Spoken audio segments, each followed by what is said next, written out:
So, good morning, everybody, to the fourth annual Executive Talent Management Forum at California Lutheran University.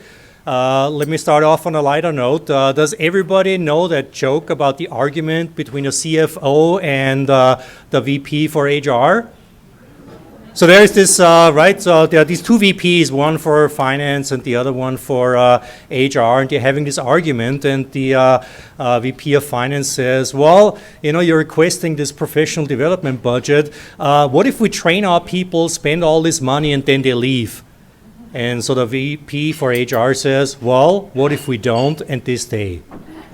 Right, so and I think that's what we are here to talk about today. It touches the core of talent management. How do we attract, retain, and keep our top talent happy? My name is Gerhard Apfelthaler. I am the Dean of the School of Management, and I have the great pleasure of welcoming you today.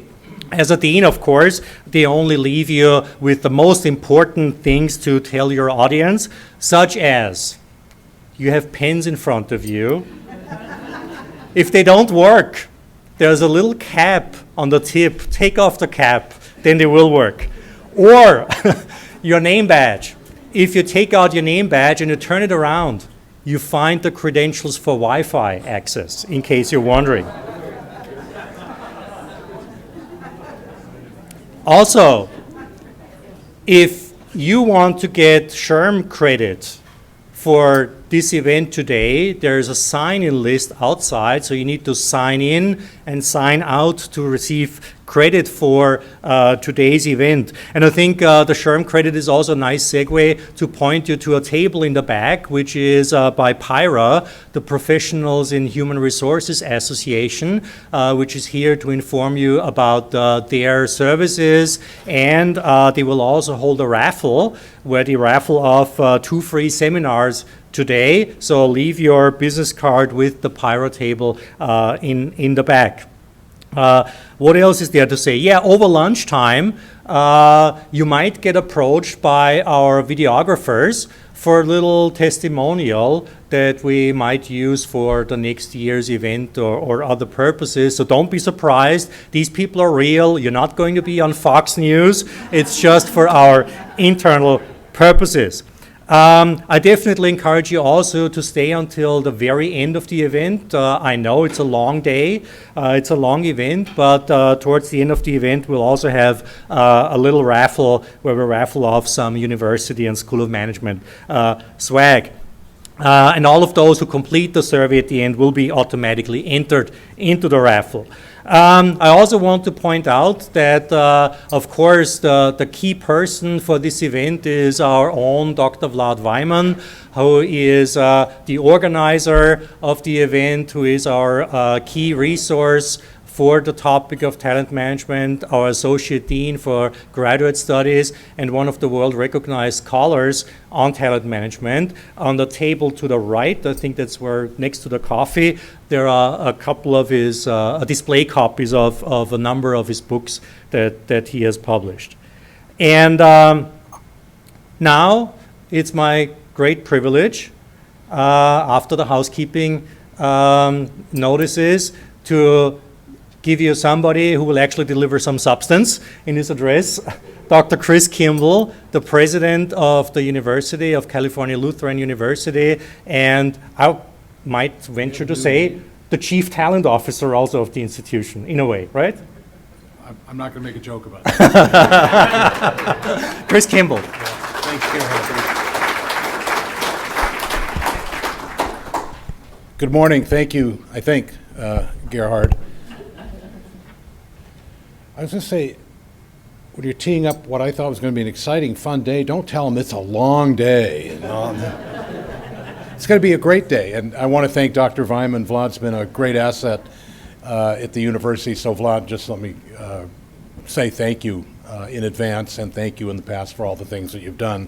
I'm not going to deliver any substance, I never do, but Gerhard will be back to introduce folks that will deliver substance. I just wanted to say it's great to have you on campus. We're right at the start of the academic year and just getting everything rolling again, including helping new students and faculty and staff find their way around. I'm glad to report that the university is doing well. We're real proud of. I think we are going to have more undergraduates on campus than ever before. We're housing more people on campus than ever before. So in a time when I keep reading these headlines that universities' enrollments are tanking, not true here. We're doing really well. We are, however, not doing well enough that we can require parents to pay people to put their children in Photoshop pictures of rowboats to get them in. Not that that would ever happen, but we don't do that here. One of the other exciting things, of course, is that the School of Management under Dr. Apfelthaler's leadership has tried and succeeded, I think, in recent years to really connect what they do with the needs of the business community, with management needs all around us. And so what they do, what Dr. Vyman does, is not simply theoretical academic scholarly exercises, as important as those are, but also things that are meant to bring value to you. And that is the approach that the dean has taken, that his faculty take, and I am sure that those of you that are here for the first time will leave feeling, yes, this is a school of management that adds value to what I do, and I think those of you that are returning for that very reason. So it means a lot to the university to have a school of management that is that committed to being of service and of use, and it's just wonderful. Vlad, this is number 4 in the series, so it's been great to see it evolve and develop and evolve. So I wish you all a very good day. It's not going to be long, despite what Gerhard said, but it's going to be intensely valuable. So thank you all, and again, Vlad, thank you for your leadership in this. Gerhard?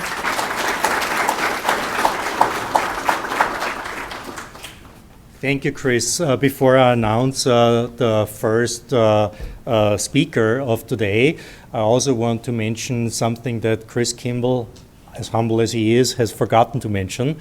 The U.S. News and World Report rankings just came out.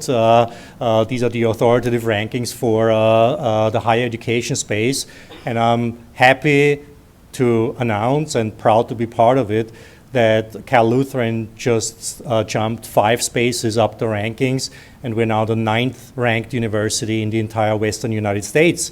And I want to point out, 9th maybe doesn't sound that great, but there are about 1,200 institutions of higher education in the Western United States. So 9th place is a pretty good result, right? And I would also like to point out, of course, a little self-promotion, little plug for the School of Management.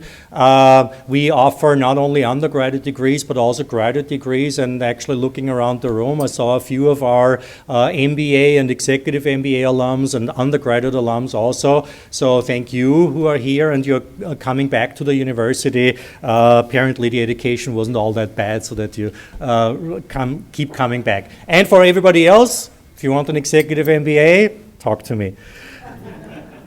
It's my great pleasure now to introduce the first speaker who has been a loyal part of the Executive Talent Management Forum for a number of years now, Mr. Nick Schauer. I will not spend too much time on your bio, Nick, but let me just say that until very recently, he was the Managing Director for Human Resources at PennyMac. One of the success stories along the 101, especially the Conejo Valley, over the last few years. He has seen that company growing through early beginnings at a very rocky time in the mortgage industry, in the financial crisis, to a hyper-growth company with thousands of employees and multiple locations. Nick has also spent time in senior executive positions with Kinko's and the Guitar Center. So Nick, thank you for being with us. Welcome. The floor is yours.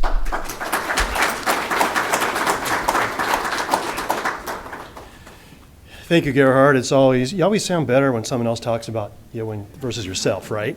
So thank you very much for those nice words. And I have the pleasure of supporting us all through what we'll call the icebreaker. So I'm supposed to be the breaker of ice. So I will help facilitate 25 or 30 minutes of that. And so we have 2 different activities. And the first one, I'm very proud to have the opportunity to introduce to you a representative from our military world who supports our our country from Port Hueneme. So let me introduce to you Vance Brahosky. I've got a very short bio I'm going to read. I had to cull it down, Vance, from the big thing that you guys had put together on your own. Sorry for that. That's all right. So I wish I could tell the whole story, but we need you to talk as well, so I'm not going to do all that. But Vance currently serves as the Deputy Technical Director at the Naval Surface Warfare Center, Port Hueneme Division, within Naval Sea Systems Command, and has more than 32 years of combined military and civil service experience. Very substantial. I wish I could tell you all the jobs he had, but we're going to limit it to a couple. Prior to his current assignment, he served as the Director for Above Water Sensors and Electronic Warfare Systems on the staff of the Assistant Secretary of the Navy for Research, Development, and Acquisition. He did that from 2012 to 2016. Really sounds like a cool role. I'd love to sit with you and hear more about that, some of the details of what you've done.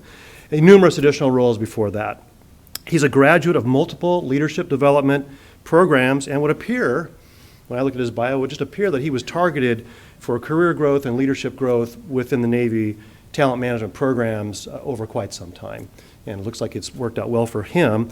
So he has personal decorations that include the Superior Civilian Service Medal and the Meritorious Civilian Service Medal as well. And it's my pleasure to introduce Vance.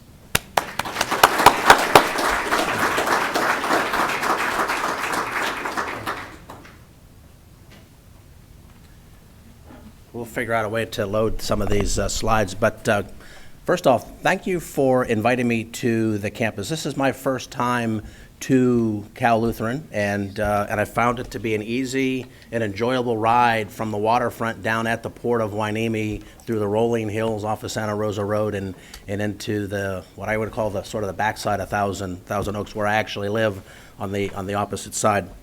Thank you. So I'm a little bit late because I came from putting the American flag up on the USS Bunker Hill down in the Port of Hueneme. This is an Aegis cruiser that provides air defense for our aircraft carriers and also for other critical missions. And if you go back 18 years ago, this would be the day after 9/11, in which the towers fell, in which the plane was brought down in Shanksville, Pennsylvania, with those brave men and women on that Flight 93, and of course those that were lost in the Pentagon. Bunker Hill, the ship that I just came from and participated in the raising of the American flag, which happens on every Navy warship all over the world, at 8 o'clock in the morning, that ship had gotten underway from San Diego in order to join a lot of other ships off of the western seaboard, providing air defense for the western half of the United States, from San Diego all the way up to Seattle, Washington. 18 years ago, that ship and many others were protecting this half of the United States from this series of threats which we didn't quite understand until we sifted through the results of what actually came out of 9/11. So what a pleasure to be a part of that. I come today from less that perspective and more from a talent management, because we recognize in the Department of the Navy that if we don't get this right, meaning bringing in people who have degrees that are central to what Cal Lutheran is providing, then we're not going to be able to support our core mission in the U.S. Navy. So what I mean by that is, when you think about who we are as a command, we represent, within the Department of the Navy, the largest employer of people in the entire Ventura County domain. And so these are folks that come to work every day down in the Port of Hueneme at our command, Naval Facilities Command, Naval Air Warfare Center Command out at Point Mugu. And when you think about those numbers, it's somewhere in the order of 25 to 30,000 people come to work every day in the Department of the Navy in any number of disciplines, from financial management, systems engineering, logistics, comptroller support, human capital management, has human resource specialists, all, and contract specialists, all doing a series of tasks that are interwoven in order to fulfill mission, which is, in our domain, the development, the sustainment, and the support of warfighting capability on U.S. Navy warships for the United States Navy, wherever those ships are in the world. And that's happening every day right here in Ventura County, and we need people to do that. My focus heretofore has been primarily engineering. Because if you think about a combat system and there's a radar and there's a missile and there's a computer program, there's a series of computer programs, there's display surfaces like this in which information is graphically displayed and manipulated. The heart and soul of all of that is, of course, engineering and the protection of that information from a cyber perspective. So we want people like that. So over the last several years that I've been in the job as the Deputy Tech Director, which is the #2 position in this command that I represent, which is roughly 25 to 2,600 people. So we're going after those kinds of people that have those skill sets. And so we entered into educational partnership agreements with institutions like Cal State Northridge and University of San Diego and University of California, Santa Barbara, and Cal State University, Channel Islands, and the list goes on and on and on, because we want folks like that in our workforce helping us to fulfill mission. But we realize of late that that's only part of the story. Until you can't have an engineer going and doing something if there wasn't a financial manager that's helping you understand the resources that are flowing from Capitol Hill to the Pentagon, to the Navy Yard, out to the field activities that we reside in out here in Southern California, such that those resources, upon receipt, can then get put onto contracts. Contracts don't magically appear. They are let with industry partners because we, the government, have contract specialists on our side of the interface engaging with industry partners. And those people are the people that Cal Lutheran is graduating, which just means we want those folks to come and join our team. But we recognize that in many cases, this is a zero-sum game. So if we grab a whole bunch of folks from Cal Lutheran to come join the Navy team, they're now not doing other things that may also be as critical. And so there's this partnership that has to exist. And it's in that partnership that I think comes strength in building strategies. So in this active engagement with the Ventura County leadership, I sit as an advisor, and this is just something that I realized was happening and probably kind of broke the chain of command, which is sacred in the Navy, where I saw something and I said, I'm just going to go off and join a team there because they seem like they're doing some good work. And so I went and joined the Ventura County Economic Development Collaborative that's led by Bruce Steinley. And I don't know if any folks in here are part of VC EDC, but what a great community to be a part of, because you're now linked with the senior leadership of Ventura County from a commerce business perspective, and now you're engaging in conversations with your peers in industry and discussing different ways to go after talent, regardless of whether that talent is a system engineer from UC Santa Barbara or a financial and business analyst from Cal Lutheran. And so in those engagements becomes some very robust conversations about how best to get at that problem so that there's a partnership as opposed to I win and you lose, or you win and I lose. And so we're trying to go off and have those kinds of engagements. The thing that we're finding out, though, is that when you get folks to come join the team, so I'm a baby boomer. I was born in the early 1960s. I'm at the tail end of that generational cadre of folks. And so our perspective is when you get in, you tend to stay in for life. And so as my bio was just read off, 34 plus years of United States Navy service in military, in uniform as an officer, and then as a federal civil servant. And I'll ride this until I decide to go off and do something else with my life. But 30 plus years of work in this domain, that's unheard of if you look at it through the lens of, thank you. But that's unheard of if you think of it through the lens of a millennial or a post-millennial. And so as we're bringing these folks into the team, we're recognizing that what motivates them to stay and contribute isn't necessarily what motivated me back in the early 1980s when I signed up. And if you try to think through, well, what would it take to sort of keep you on this team, the things that we're discovering is they want diversity of experience. They want rapid accumulation of experience so that they can start getting after some of these hard problems from a leadership perspective. So we're thinking through these rotational strategies, and some of these rotational strategies could very well mean that we have people we would hire, for example, Cal Lutheran graduates. They now become a part of the United States Navy as a federal civil servant, and now they're executing tasks down on the waterfront.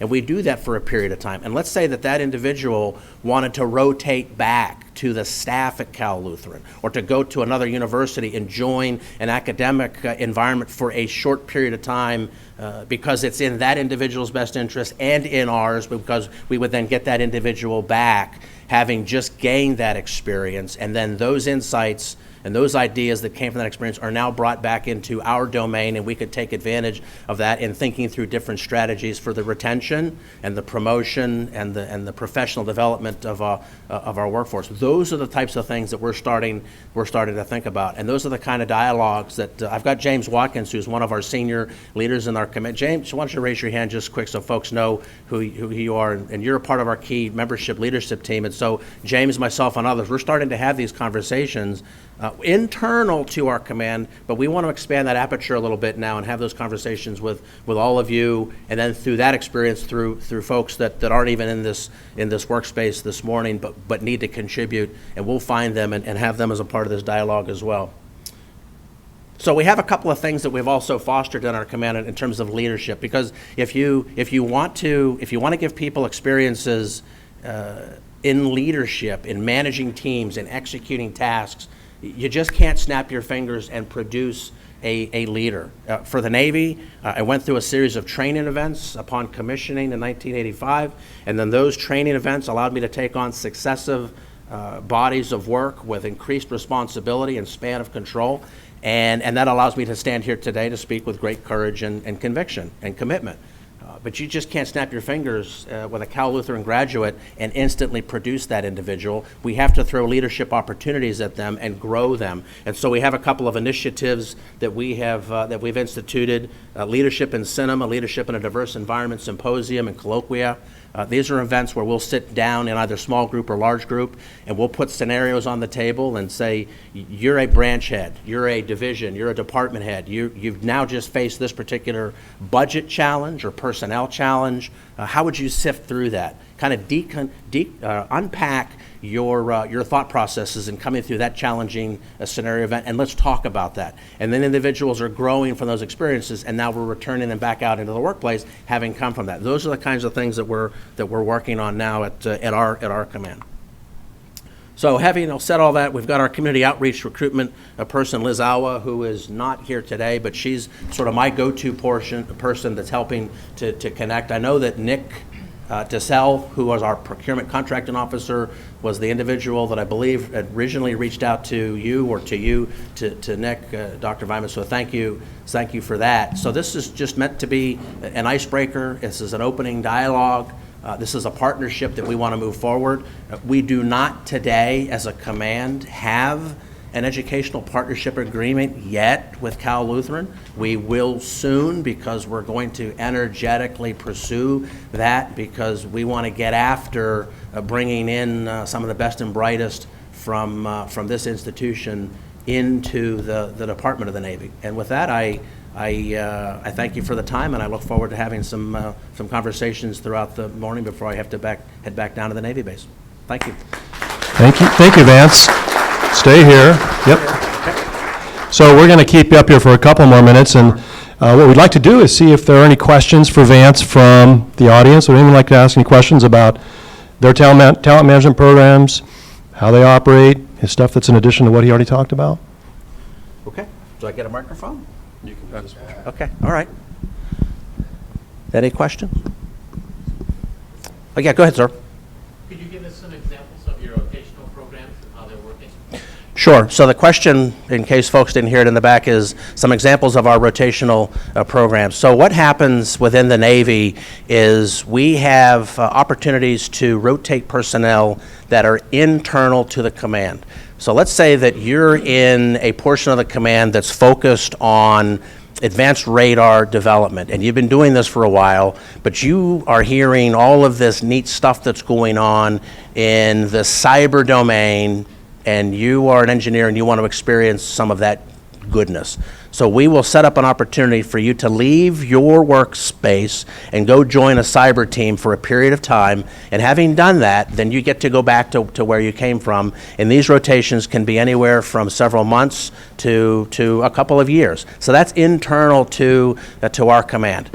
Secondly, we have opportunities where we can rotate personnel from our command to other commands in the Department of the Navy internal to the confines of Ventura County. So we'll take people from our command and we'll put them over at Navy Facilities Command, or we'll put them over at Naval Air Warfare Center, and they'll get to go work on naval air weapons systems development from either contracts perspective, financial management perspective, or from an engineering perspective, or even from a human capital perspective. And we build these communities of practice so that human resource leaders in each of these, what we call tenant commands in the Navy, get together, compare ideas, and support those rotations. So that's central to Ventura County. We haven't left Southern California yet. Then you expand the aperture to the continental United States, and you say, well, what if we have an opportunity to take some of our best and brightest here and put them on a 1 or a 2 or a 3-year assignment back in the Washington Navy Yard? Or even better, to get them over onto the Secretary of the Navy staff, or the Chief of Naval Operations staff, or the Office of Financial Management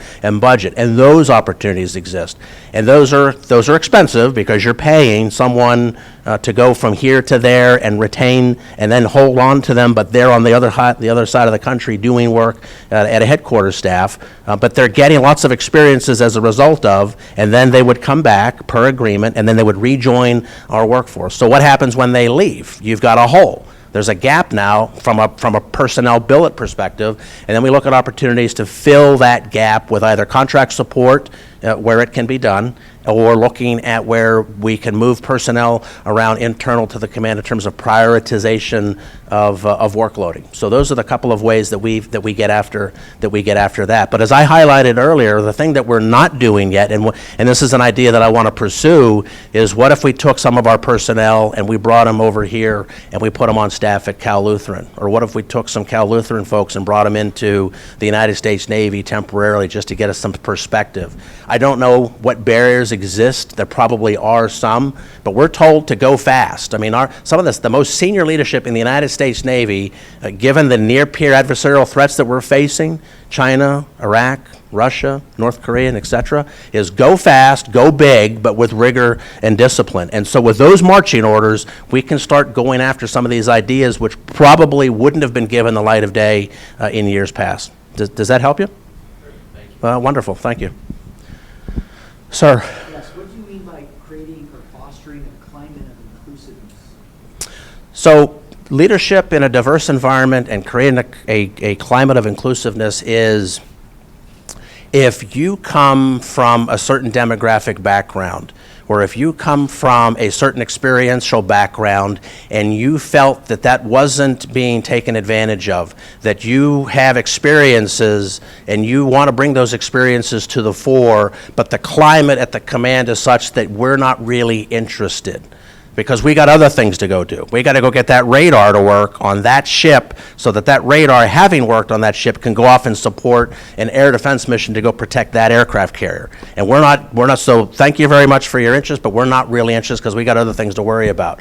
Well, we're finding that we better start worrying about that, because if we're not taking care of you as an individual in our workforce, then you're going to, and let's say that you have a whole slew of talents that we really, really need to take advantage of, and we know about, but we just don't really care too much about where you came from and what you can bring to the table in other areas. And now we lose you. And now, having lost you to some other agency, now we've got to backfill you, and the time that it takes to backfill you is time lost in helping us to fulfill mission. So we are really working hard on this leadership in a diverse environment, and really opening up with these lean-in circles and taking senior, middle, and lower level management and rank and file and putting everybody together in small groups and having conversations. In some cases, these are tough conversations to have, right? Because I'm sitting here as a very senior member of the United States Navy, and I'm going to sit down with someone that's just joining the team with a different perspective, and I feel like I've got all these experiences that I need to convey,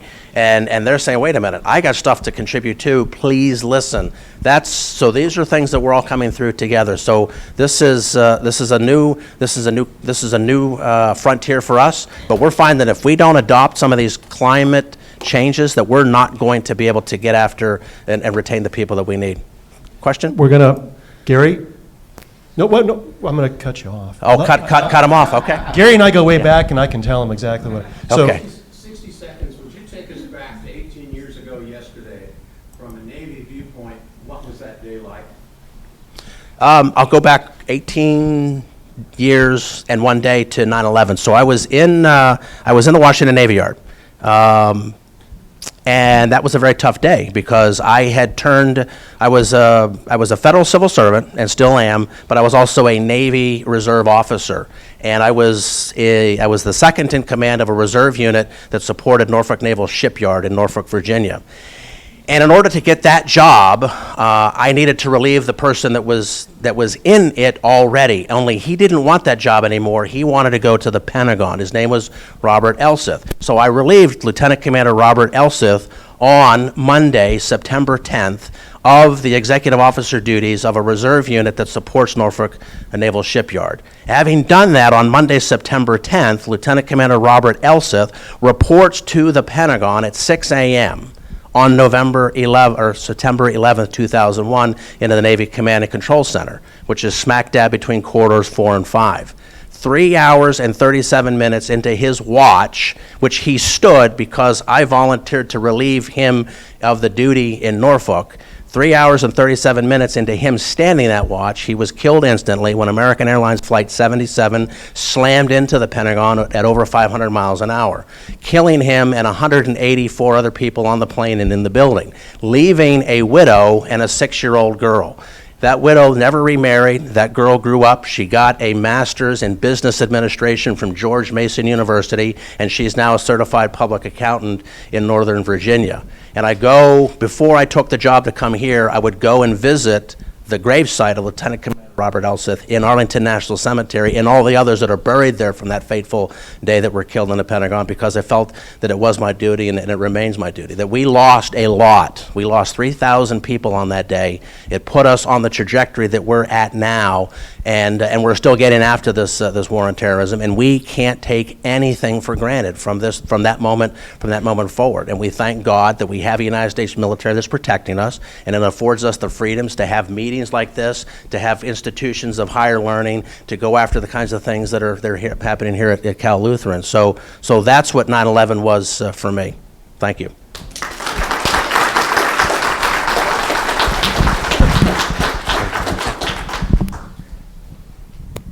Two-fisted? All right, so thank you very much for that, Vance. Fantastic. Also with you today, thank you. I wanted to also recognize, if I say this wrong, I apologize, Tanikia Campos, right? She's back there. She's part of the team that came up from Port Hueneme.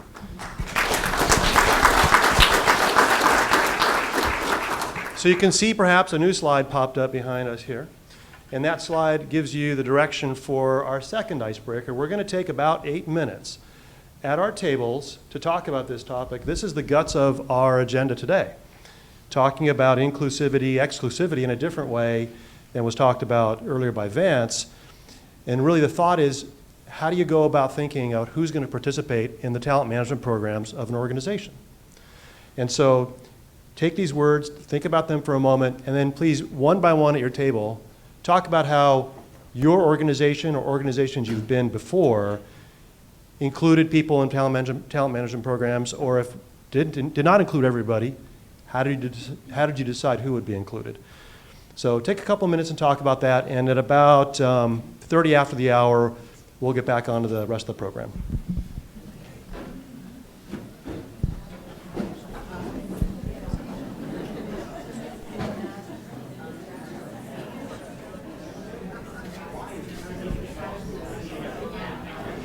Okay, let's wrap up our conversations. Everybody acknowledge they appreciate each other for sharing. Say thank you very much.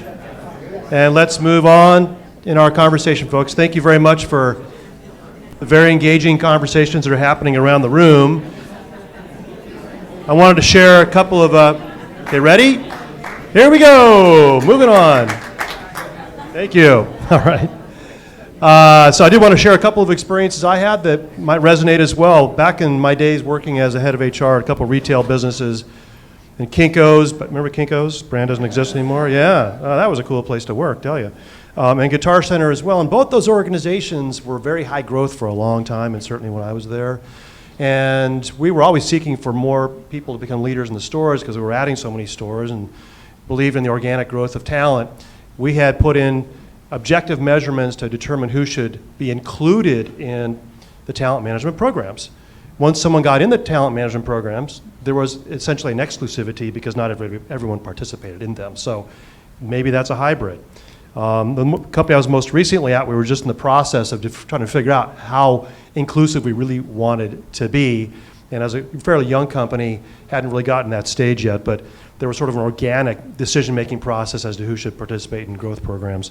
And I think that's how a lot of companies initially start out. So we have two distinguished keynote speakers today, and I have the pleasure of introducing the first one right now. So please welcome our Associate Dean and Professor Vlad Vajman to come up and talk about the academic point of view on the topic today.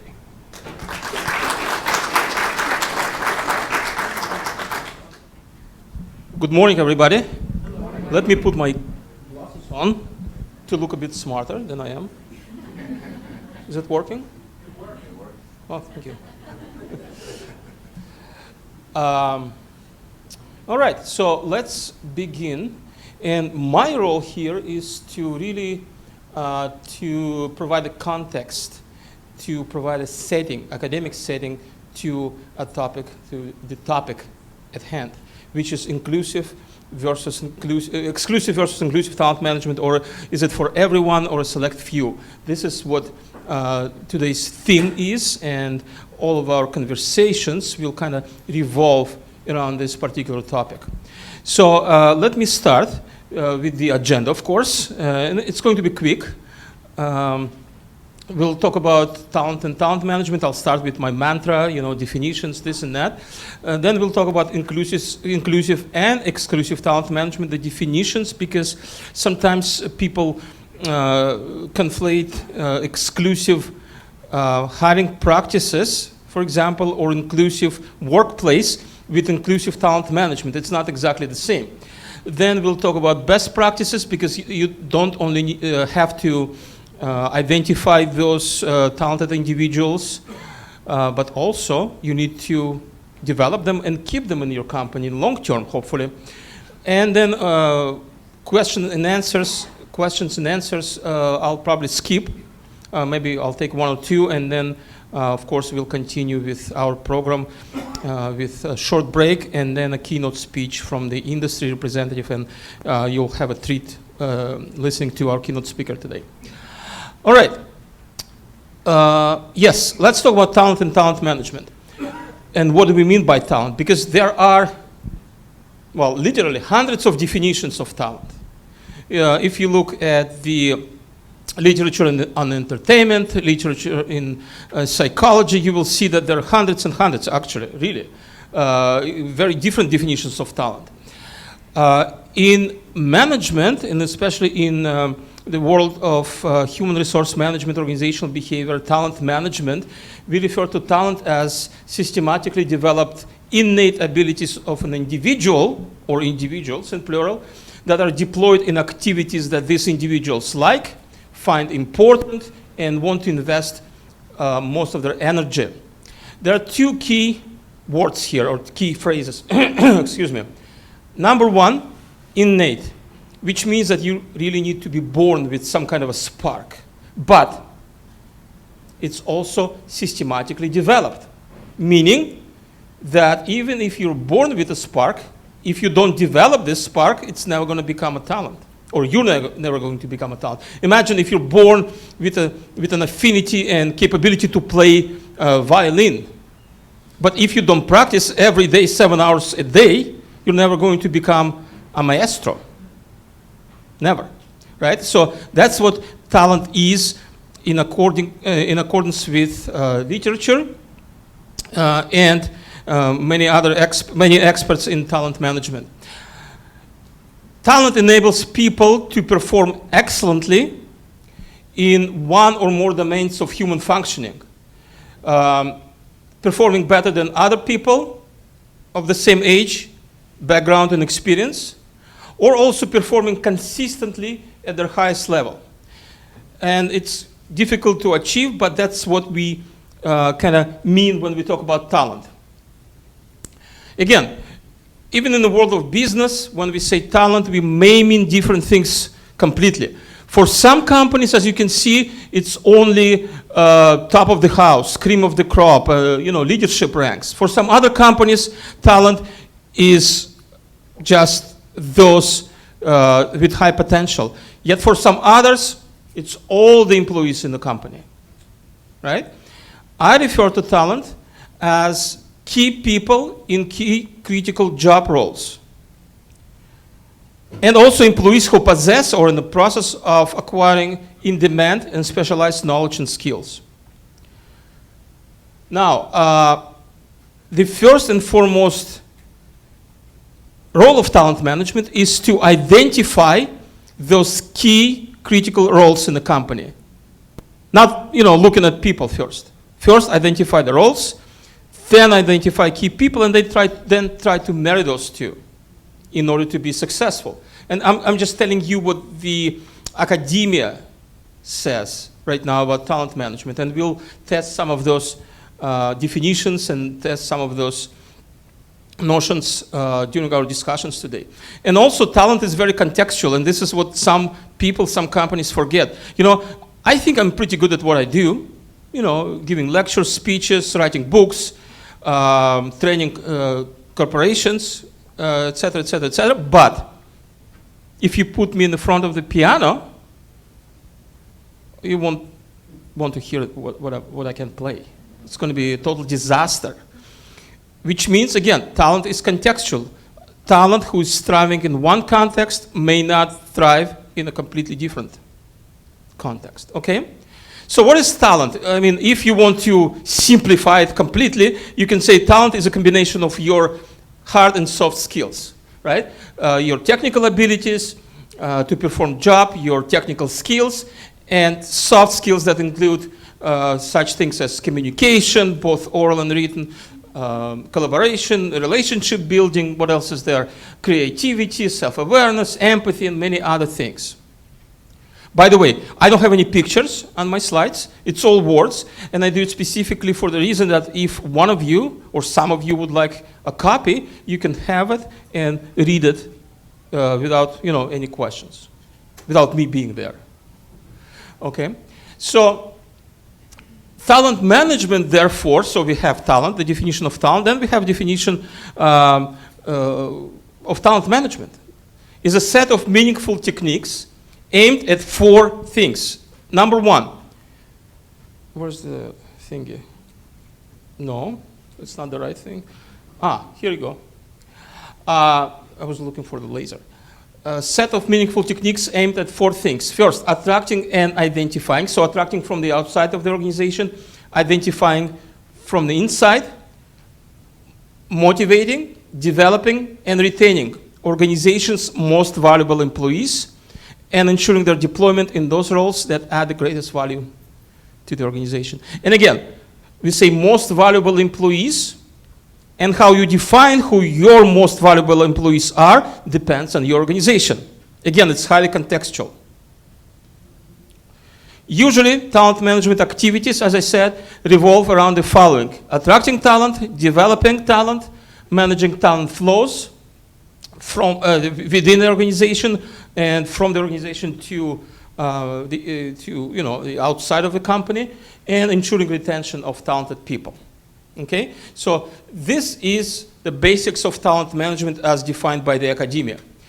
I know that I'm preaching to the converted, but talent management is not the same as human resource management. Before, we remember maybe when talent management has become a hot topic, many companies decided to rename their HR departments into talent management departments or people departments, or what have you. HR management is not the same as talent management. Talent management has finally moved the HR agenda into the boardroom. 20, 25 years ago, we talked about HR becoming an integral part of companies' overall management, overall strategy. Hasn't happened, unfortunately, for most organizations. Talent management has been able finally to move the people agenda from the HR departments to the boardroom. Number 1, talent management generally has a narrower focus than HR and is generally targeted at employees with high level of human capital, right? And of course, talent management allows for greater differentiation of HR practices to support employees' needs. HR applies to all employees in the company, while talent management, and we need to understand that, every organization needs to understand that, what it means for them. Okay? So we know that for most companies, talent management has become the, if not one of the, but perhaps even the most important priority, and it's supported by year after year PwC, PwC's survey of worldwide CEOs. 78% minimum, 78% say that this is #1 priority for them, 78% of CEOs worldwide. #2 priority, by the way, leadership development, which is also very closely related to talent management anyway. All right, so are you sold? Good. Let's continue. Let's talk about inclusive versus exclusive talent management. So in inclusive talent management, all employees in the company are considered talent. And all employees are subject to developmental activities, right? On a voluntary basis, because there's a difference between training and development, as we know. Training is usually mandatory for everybody. Development is voluntary, and development is only for those who really deserve it from the organizational point of view. And exclusive refers to efforts aimed only at key employees in key positions. And I always like to ask, for example, my students or my corporate clients provocative questions like, so which one is better? And nobody can answer this question because it depends, right? And this is the favorite answer by students. It depends, because you cannot go wrong with that answer. Yes, it does depend. And we'll look at it in a second. What does it depend on, really? So, moving deeper, exclusive talent management, as we said, aimed at key employees in key position, or some company calls them elite among themselves because they don't want to really talk about elite to their other employees. All right, so in exclusive talent management, differentiates talent management from human resource management, supports workforce differentiation and disproportionate investment into those people who possess the highest level of human capital, or at least those people who have high potential of becoming talent, and dedicates resources to the most valuable and ensures competitive advantage, because they feel that by investing, disproportionately investing in high growth, high potential individuals, you will be able to achieve and maintain, hopefully for some short period of time now, competitive advantage. Inclusive, ladies and gentlemen, aimed at all employees. Everyone has a potential to create some value, right? It promotes increased diversity and heterogeneity of the talent pool, no doubt about that. And of course, this requires a different understanding of the term talent. Again, in this case, my definition of talent wouldn't work because we are all talent. We are all having some sort of unique knowledge, skills, and abilities. So, there are many considerations behind each of those types of talent management, including cultural, you can see that, ethical, financial, etc. If you look at a majority of, especially large corporations around the world, you will see something that they don't want to admit to. Most of them are embracing exclusive type of talent management, aimed at the highest level of human capital employees. Okay? Now, I argue that it doesn't have to be A or B. It doesn't have to necessarily be exclusive or inclusive. It can be somewhere in between. And I say that you don't need to think of a talent management as a divide. Think of it as a continuum. right? Of course, as in any continuum, you have an exclusive extreme and an inclusive extreme. Let's look at the exclusive extreme. What does it mean if the company is extremely exclusive, if you will? It's the company subscribes to so-called buy approach with greater emphasis on talent attraction and talent acquisition. We buy our talent. We don't develop them much because we are in such a fast-paced industry. We don't have time to develop. We start developing people and then the skills become obsolete the next day. Does it happen? I'm sure Vance can say that it happens every day in his line of work with technology and stuff like that, right? On the other hand of this, another side of this continuum, you have inclusive extreme, where there's equal amount of resources allocated, and even not only to high performers, but even to low performers, and to all of them, to all of the employees. Because in this extreme, companies promote grow approach. We develop our talent. We promote from within exclusively. There are some companies like this, you know that, right? Many of them are in retail. And what's happening to retail, by the way? But that's, that's not very much related to our conversation today. Now, so what are the trends right now, ladies and gentlemen, in this country as well as abroad? The trend is that many companies are moving somewhere in between, using so-called hybrid approach. Hybrid approach is when you try to focus on both attraction and development and retention. So you grow your talent and you buy your talent wherever and whenever it's needed. You can also think of it as using inclusive talent management practices to create exclusive talent management programs. You open the door wide for everybody. You advertise everywhere. You try to get as many people as possible to try out. But then you create an exclusive program for those who score the highest, let's say. Or I should say, focus on high performance, but use more inclusive profiles to identify them. On the next slide, I actually listed those. You cannot see them. It's okay, because if you're interested, I'm going to send it to you, and you can see those inclusive talent management practices when you open your door wide, but then you still create something of a elite pool of employees. So what should your choice depend on? Inclusive, exclusive, somewhere in between? First of all, your strategy.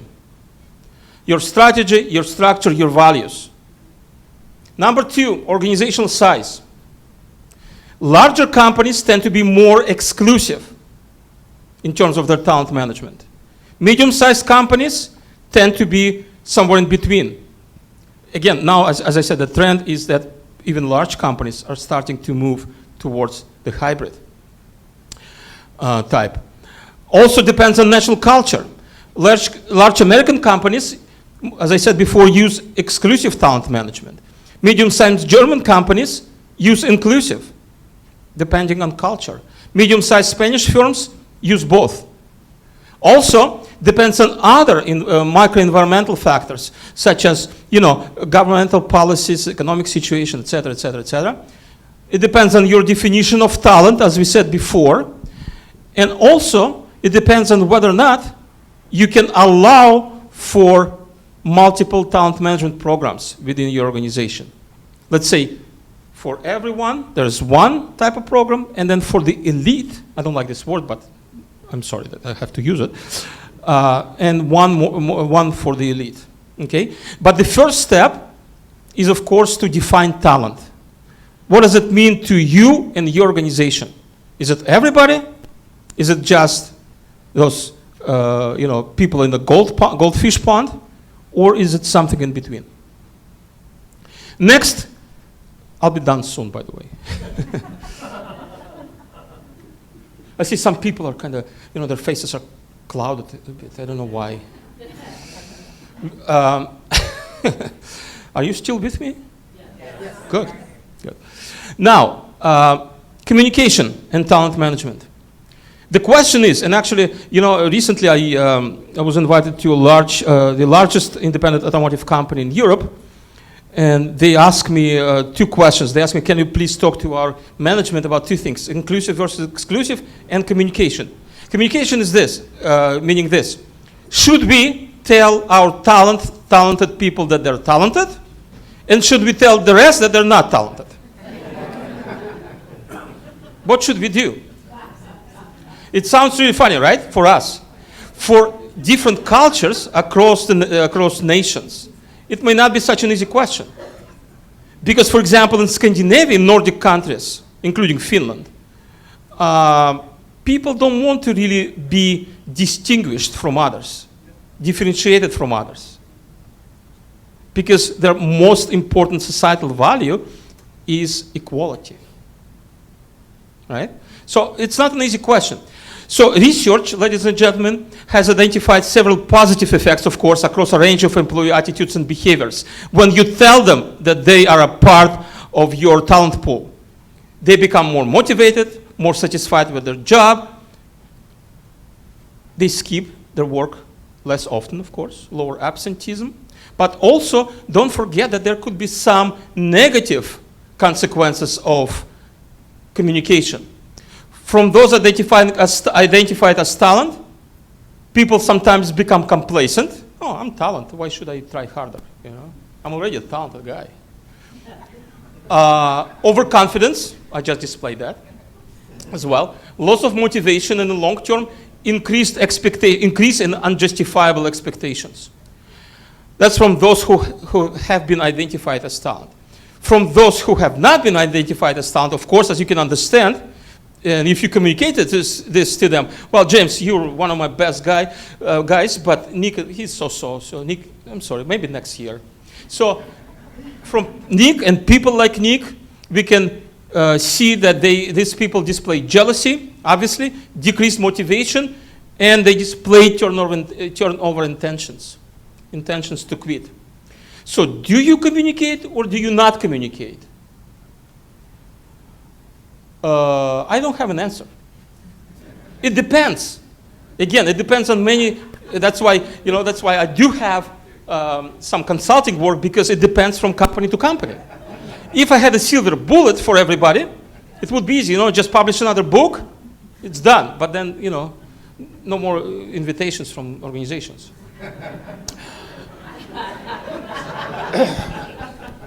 So some organization, and there's a clear minority of those organizations, ladies and gentlemen, do communicate. Some others, clear majority of those companies, do not communicate. And they don't say that we don't communicate. They say we use or employ strategic ambiguity. In other way, it's just a different way of saying that we're not telling anybody. It's not transparent. Right? And there you have a definition of strategic ambiguity. So it's a highly contextual, highly individual question and answer. Whether or not you communicate, and if yes, then how? Some companies communicate only to high talented people, don't communicate to others. But then again, where is the drive to perform, right, on the part of the other? So there are many different considerations, and this is something that we also want to discuss today. I'm almost at the end of my presentation. Just a few more words on so-called best practices. I don't like this word, best practices, because it means that it's going to work for everybody in any context, in any country, in any period of time. It's not really best practice, but this is something that all organizations can look at and see whether or not these particular strategies will fit their organization and their organizational needs. As we said, you don't only have to attract talent and develop them, you also need to retain them, right? And retention, if you dig deeper into talent management, then most CEOs and most CHROs will tell you that retention is the #1 problem. And it's not only because of millennials and post-millennials, so-called Z, what is it called? Z, Generation Z, whatever, you know. I have one of each. I have at home. I have one millennial and one Generation Z. So they're different. I'm not sure if it's good or not, but it's now in terms of retention, retaining talent. You know, no matter what you do, and you need to basically have this set of mind. No matter what you do, no matter how hard you try, talented people will still leave you. Hopefully not everybody at once, right? But talented people will be leaving you. And you need to kind of accept this. You need to do as much as possible to make sure that they don't, but they will leave you for different reasons, right? So one thing that many companies propagate right now is to basically extract as much as possible from these people, from talented people, in the shortest period of time. And I'm not talking about exploitation, ruthless exploitation. I'm talking about being able to identify those people, being able to invest in them, develop them, and use their potential and use their talent as much as possible in a period of time that you're given. You don't ever know whether it's going to be 1 year, 5 years, or 25 years nowadays, right? So short-term tenure is kind of a norm now. This comes from the research that I've done 15 years ago, and I continue updating it, every so often, maybe 2-3 years, for white-collar professionals. 5 reasons why people stay. You know, I always say, don't concentrate necessarily on why people leave exclusively. Also, look at why people stay. It's also important, right? So here are top 5 reasons why people stay. Number 1, interesting and challenging job. Number 2, career growth opportunities. Many of our organizations right now are very flat, and there are not too many steps in your corporate ladder anymore. But at least provide people with career and developmental opportunities so that they can become better professionals. Independence, they don't want to be micromanaged. Who does, right? Compensation came out only as number 4. I'm not saying that it's not important, but it's not as important as the first 3. And the last one, recognition for job well done, right? You know what number 6 was? Respect and professional recognition. That's what people want as well. Individuals. We just had a very interesting conversation here, and Glenn and Deanna, you will meet them very soon, said that we sometimes forget, that behind boxes and behind categorizations, there are human beings, individuals, and that's what I want to remind you of, right? So what can you do? Engage your talent, because the more engaged they are, the more interesting their job is, the more likely they are to stay with your company in the long run.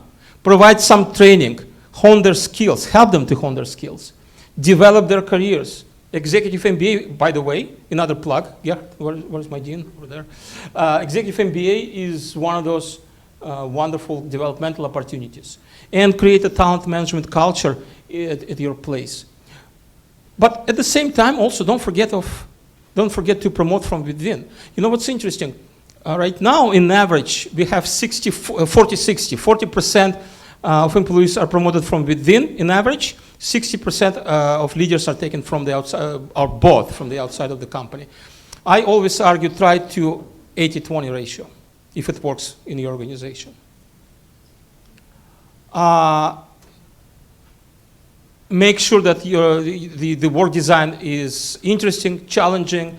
As I said before, train leaders and managers to be supportive of talented people, to be supportive of your employees.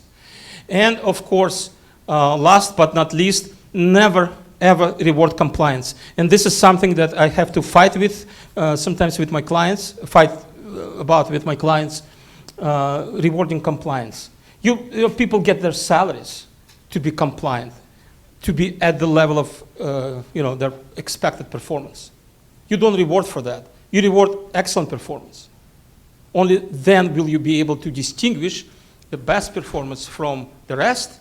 Only then will you be able to create and implement a meaningful talent management program. Thank you very much.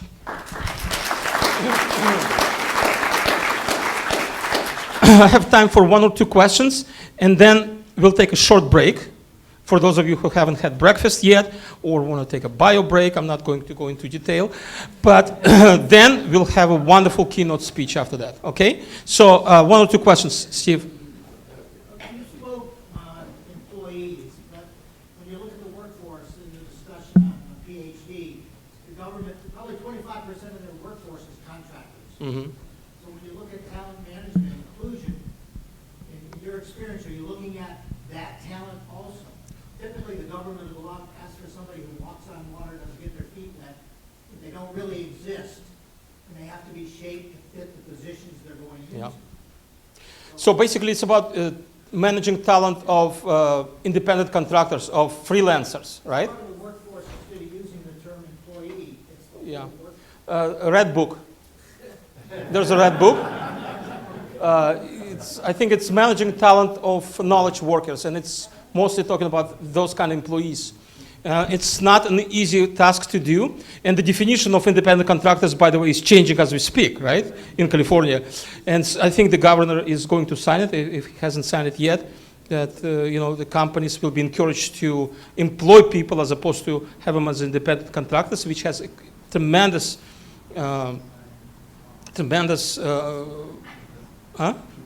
well, I was going to say something else, but okay, tremendous impact on, thank you, Paul, on how we do business. But in general, Stephen, just to answer your question briefly, it's a whole separate sub-subject, and companies need to understand also how to manage talent of those who are not employed, not necessarily employees, but also those freelancers, right? And how to treat them, even though they're not part of your workforce per se. Yes, very good question or comment. You're absolutely right. Last one, Jim? A definition I've heard for talent is the capacity for near perfect performance in something, and that something could be as routine as assembling products on an assembly line, or as complex as scientific design. But the capacity for near perfect performance. It works for me. Yeah, absolutely. Thank you. So, ladies and gentlemen, without further ado, the moment you've been waiting for, a short break. Let's get back in about 10 minutes, 10:15, okay? Thank you very much.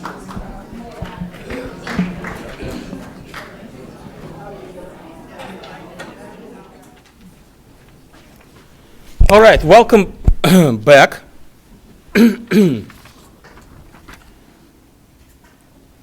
Welcome back.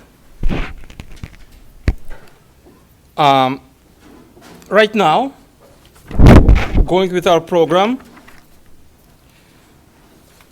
we have a keynote speech by Dr. Deanna Ball. Let me introduce Deanna to you a little bit.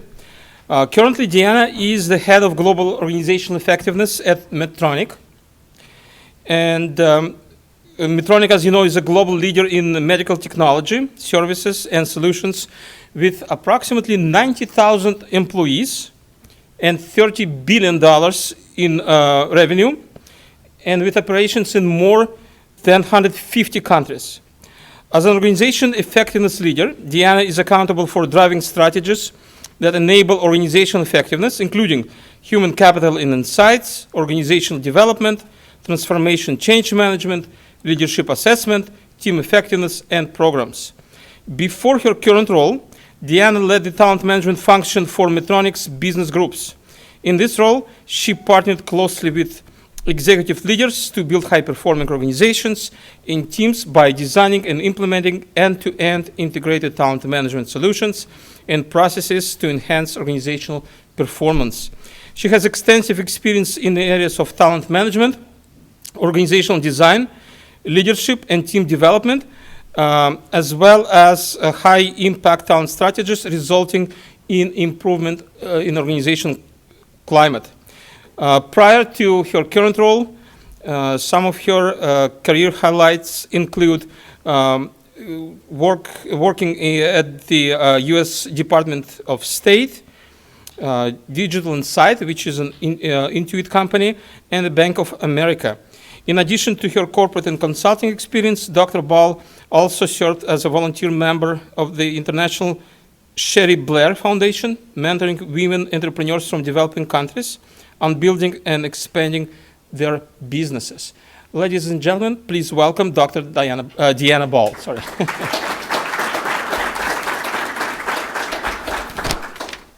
Is this working, Bob? Yeah, it's on. Okay, great.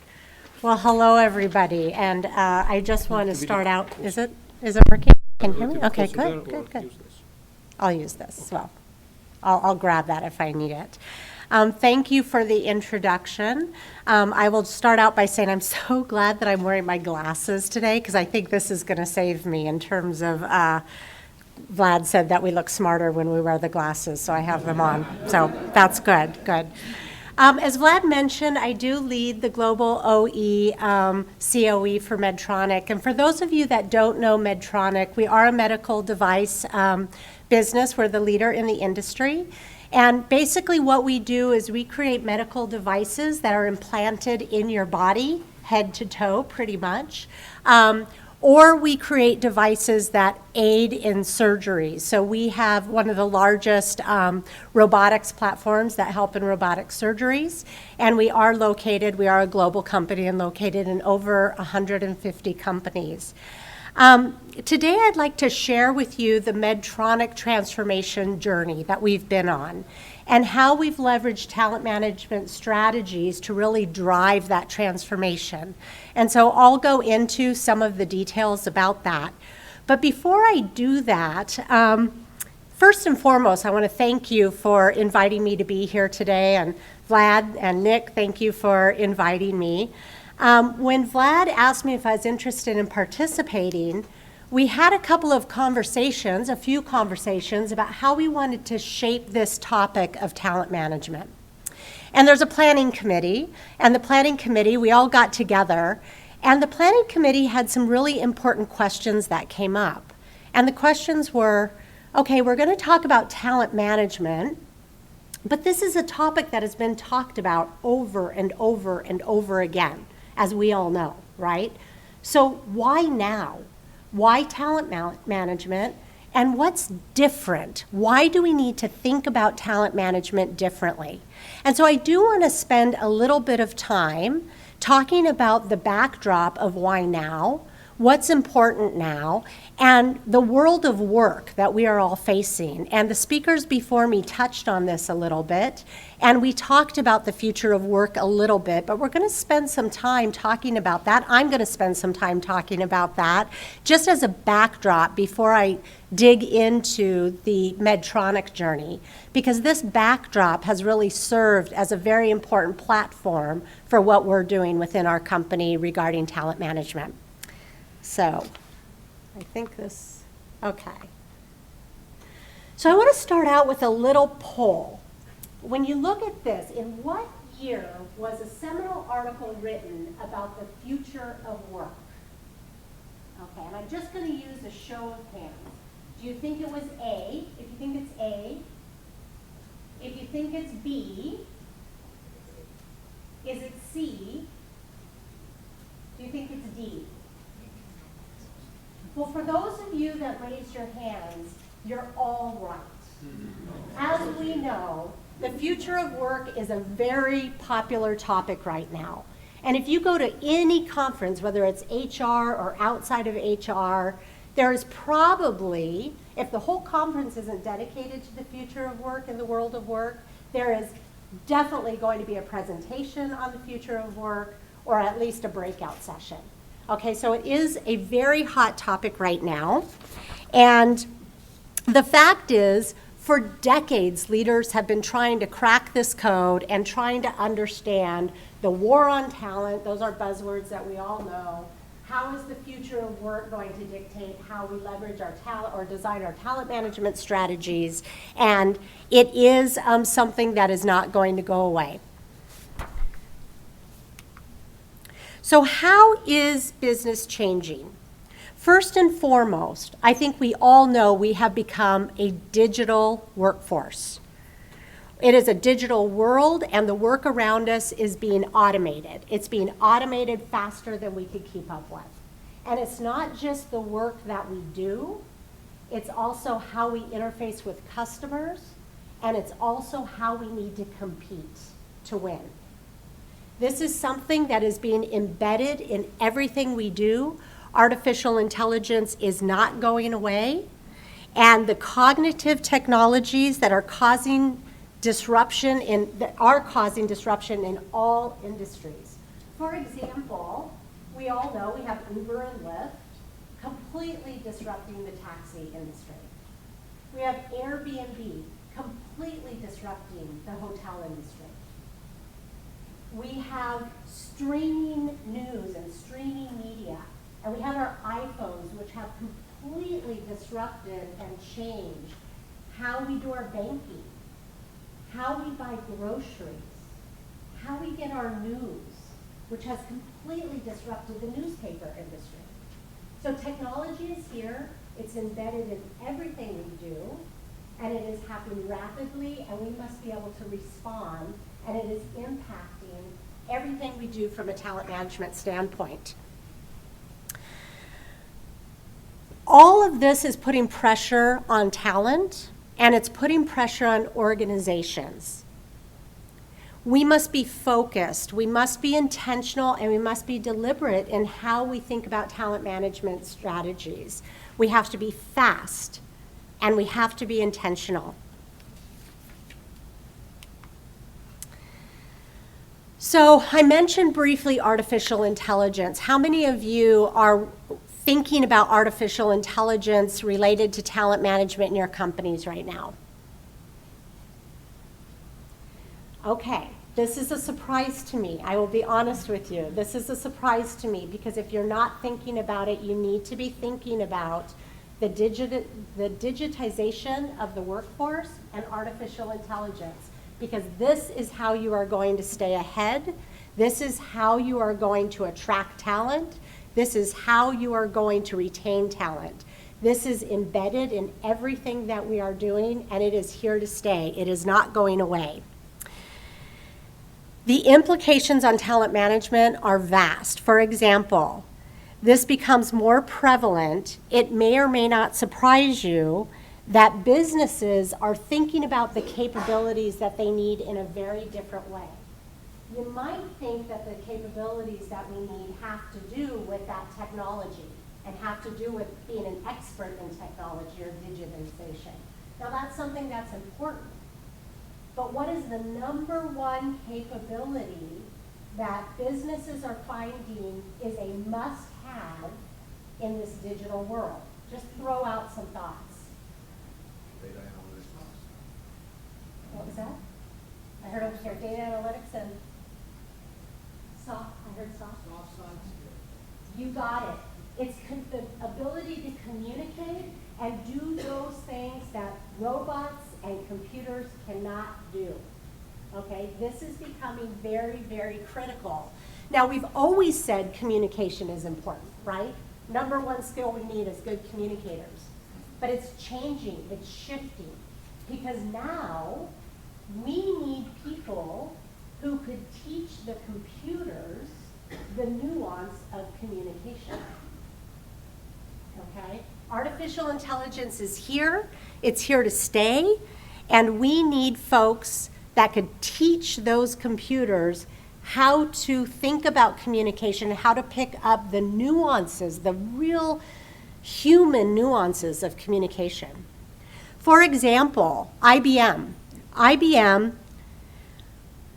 we all know IBM.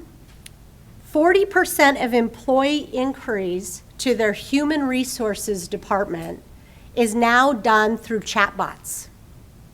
Okay? So they have relieved their HR organization. Instead of having them answering phones and dealing and building up their call centers, they now leverage AI chatbots. So in doing that, they have relieved their HR folks to handle more strategic problems, but they also must have capabilities within their HR organization on how to train those computers and those chatbots.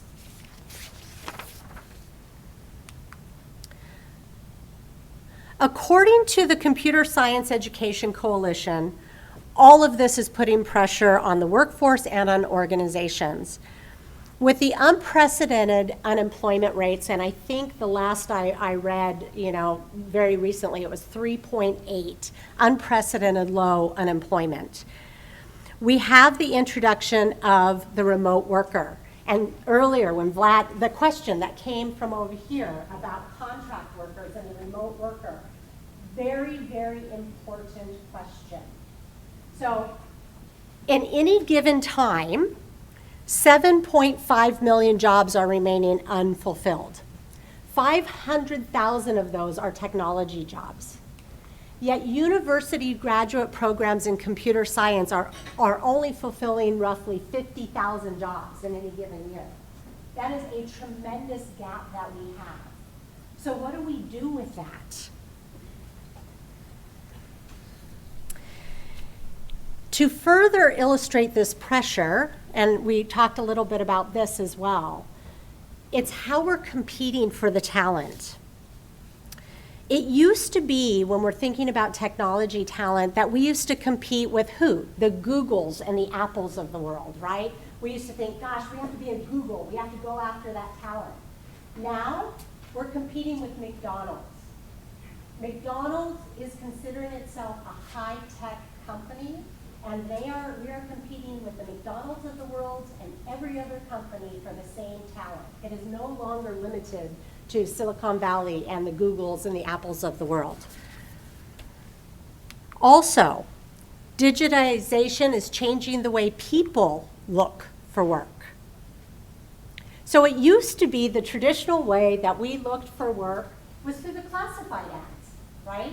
And I'm not going to ask any of you out there if you ever looked for a job in the classifieds, but I did.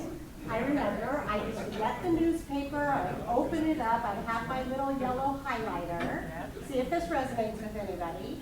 I'd have my cup of coffee or whatever I was drinking, and I would go through and I would circle who I wanted to kind of target and send an application into, right? Then came Monster, and Monster changed everything. Because what did Monster do? Monster gave us transparency.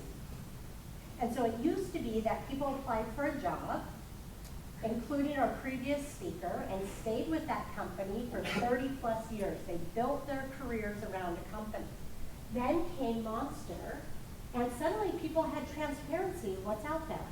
Oh, I am starting to see the jobs that are available to me, and maybe I don't want to stay in this one company. And that started this whole kind of talent mobility thing where people started bouncing around to different companies because they had access to it. And now, with the digitization, it's putting pressure on our talent acquisition folks, right? How we source people. Because now, today, people can send in 500 resumes to a company with the push of a button. That is overloading our talent acquisition departments because they have to funnel through this. And maybe they have the technology to do word sorts and kind of bring it down, but AI is going to be playing a role in that, but it hasn't caught up yet. So we're overtaxing and overburdening our TA folks, and so that's becoming a challenge as well when it comes to talent management.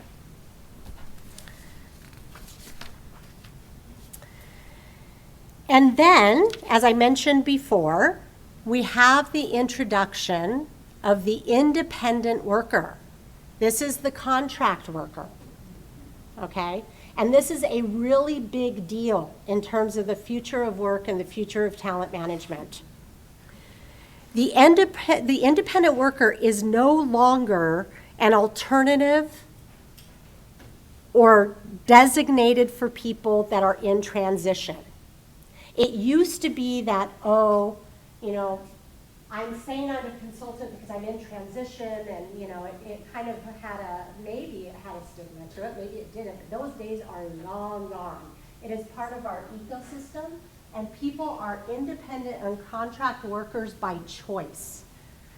So just to illustrate this, in 2012, 66% of independent workforce stated that they were independent by choice.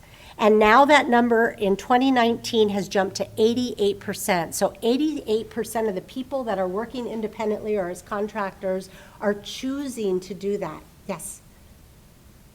So with the law that's about to be the case here in California, and probably eventually in New York, and move on and on, that's not gonna, it's pretty clearly not gonna be an option for that to be the case. I mean, that's, talk about disruptive. That's not gonna be a choice because employers aren't gonna have that as an option. First of all, I don't know as much about the law as probably you do, so I can't really speak to the law specifically, but if I had to guess, and again, this is a guess, I would guess there's going to be ways to get around that because people are choosing that. Now, if it's time bound, what I already see, because we already have laws on the books, FLSA laws, that you can't have somebody working for you as a contractor for more than a number of months. And I don't know if it's 18 months or you HR folks in the room could probably keep us within, can shout out what the number is. But there's ways to get around that, whether you move them into a different role, whether they take a break for 60 days, whatever that case may be. And so I can't speak to that law, and I can't speak to what that's going to do, but I do know that people are choosing to be independent. So we'll have to see how that law disrupts, what the future of work is. I don't know if anybody else has thoughts out there on that topic. But what I will say is, as the number of independent workers increases, what is the one barrier to folks not being independent, aside from this law? Because that may become a barrier very quickly, but I'm not as familiar about that.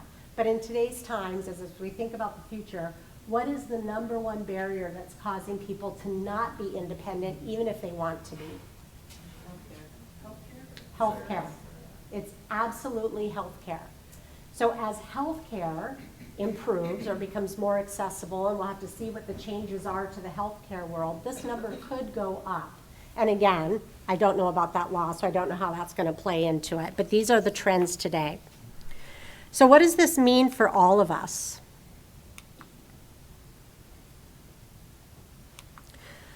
What are the benefits of this independent workforce? The benefits are vast. For the employee, it's about flexibility. It's about flexibility of hours, it's about flexibility of geography, and it's about being able to harmonize one's life and make choices. Maybe they want to work part-time, maybe they want to work full-time. It all, provides the flexibility. And I should note that these are highly skilled, highly educated, and highly paid people, okay? It's not just one classification of folks. For organizations, this has great implications. There are a lot of benefits to this independent workforce. One of them is that it provides us flexibility. It provides us flexibility in how we recruit. We could cast our net wide. Okay, whether the flexibility is in virtual work or whether the flexibility is in, a shift in the types of hours people are working, it also enables us to respond very quickly to the business needs by ramping up and down very quickly. But we also have to think from a talent management perspective, how are we treating these folks? Because if there's so many independent people working in our organizations, it is impacting the culture and the climate, which is impacting the way people feel about the organization.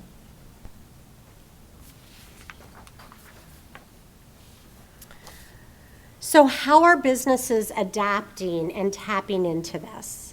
We have a few examples. You have Lowe's, who has built a tech hub in Charlotte, North Carolina.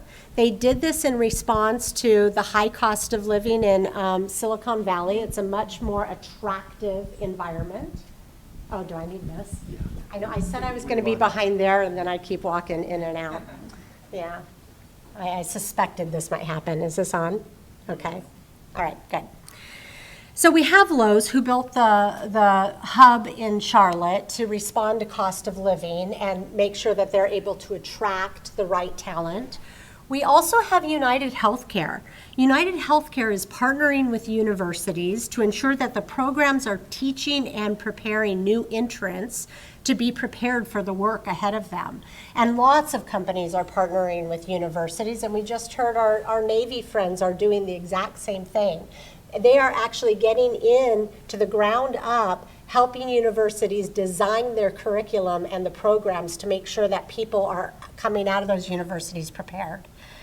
Amazon, which is really, this is a thought-provoking one, they're working to train 100% of their workforce in automation and robotics in some form or other to address the challenges of finding strong external talent. And Vlad talked about this, the difference of buying or building, right?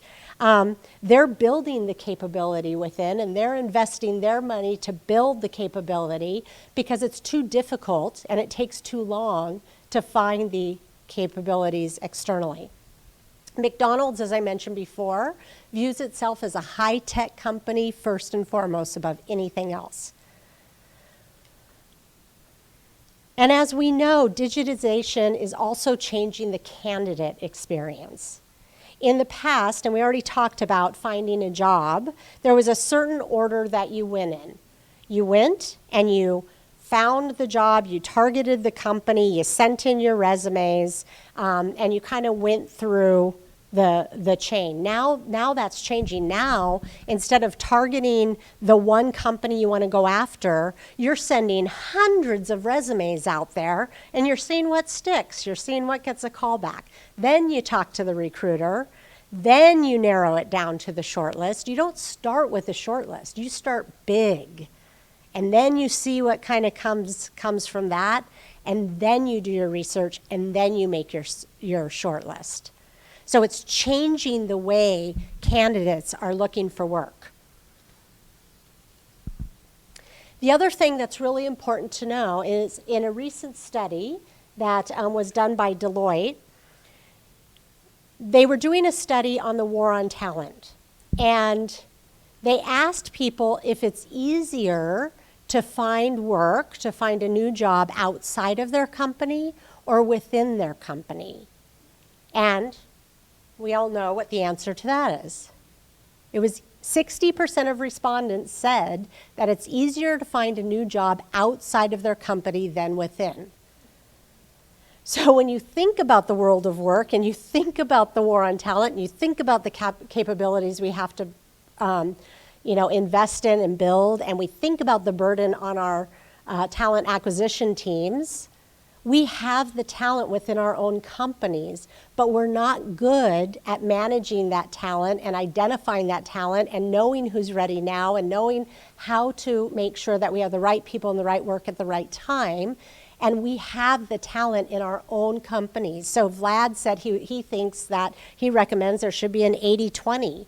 And I think that it would behoove us to really lean into our talent management strategies and make sure that we understand what talent we have in our own companies, because it's very, very costly to continuously buy that talent. And it's not very engaging, and it doesn't support a career development path for our own employees. The other thing that's changing, so we talked about the candidate experience. The other thing that's changing is the employee experience. And I will tell you, employees, especially with the multi-generational employees that we have in our companies, they are demanding that the experience be a good one, that they are demanding that the experience meet their needs. This is an employee-centric time where we must focus on the employees as individuals and understand that they are demanding it or they will leave. So we have to figure out how to crack this nut.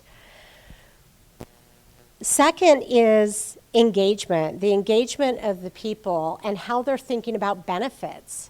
They are considering traditional benefits, but those are kind of hygiene factors. Now people are looking at the benefits of work in a very different way. It's all about flexibility, and it's about harmonizing, their lives. And employers and talent management strategies have to be focused on what employees want. It's the socialization needs of the employee. Are they most focused on family? Are they most focused on the hours that they work? Or is it something else? But we have to be much more focused on what those employee needs are. And then third, we need to simplify our processes. And so there is an expectation with increased automation that work is going to become easier and that processes are going to become easier. And if we are not making them easier, now the reality is they may not be easier, but that is the expectation. And we have got to spend a lot of time focused on how do we simplify processes and talent management strategies for our employees, because that is a retention lever. So, Ladies and gentlemen, we're starting our second part, and I would like to introduce to all of you Mr. Primo Custodio, who is former Vice President of Human Resources at NBC Universal and currently an executive in residence at California Lutheran University School of Management. So, welcome, Primo Custodio.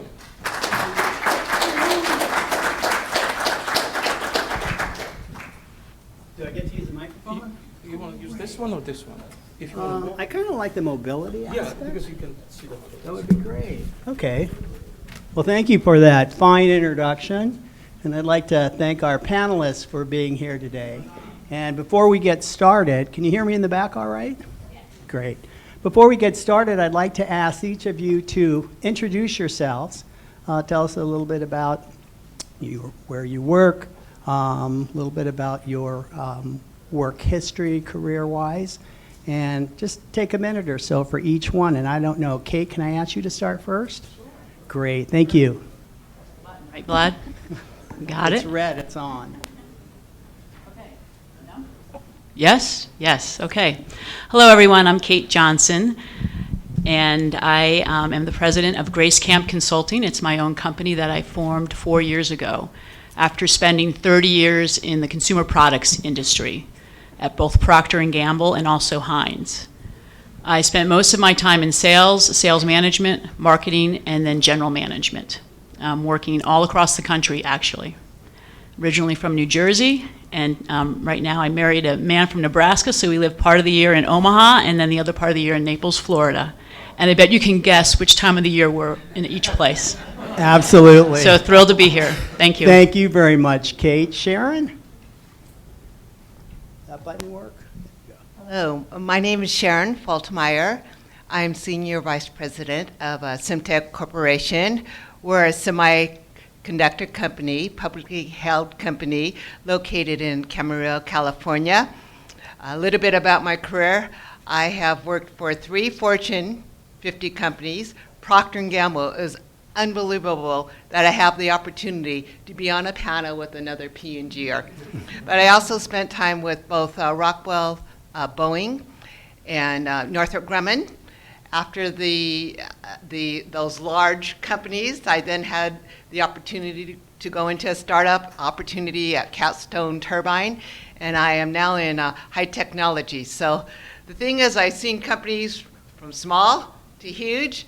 I've seen consumer products, aerospace, defense, and high tech. So that makes you a fairly well-rounded, flexible person. My background, I am in human resources, but my background is chemical engineer from UC Berkeley. Sharon, thank you very much. Glenn? Hi, my name is Glenn Yopes. Now, how many of you have a first or last name that people have a difficult time pronouncing? Okay, just remember that, because we're going to talk about what that means and what the strategic implications of that are to talent management. But I am the son of 2 Cuban immigrants who had to reinvent their lives when they came to America. And I share that because that's been the byproduct of my career. I have been very fortunate to start my career with the Gallo Wine Company and then on to Sunkist, where I became an executive, actually senior executive in my early 20s. And the only reason I share that is that my knack is in reinventing things and rebuilding things. And my focus over the past 12 years has been as the president of GLLG.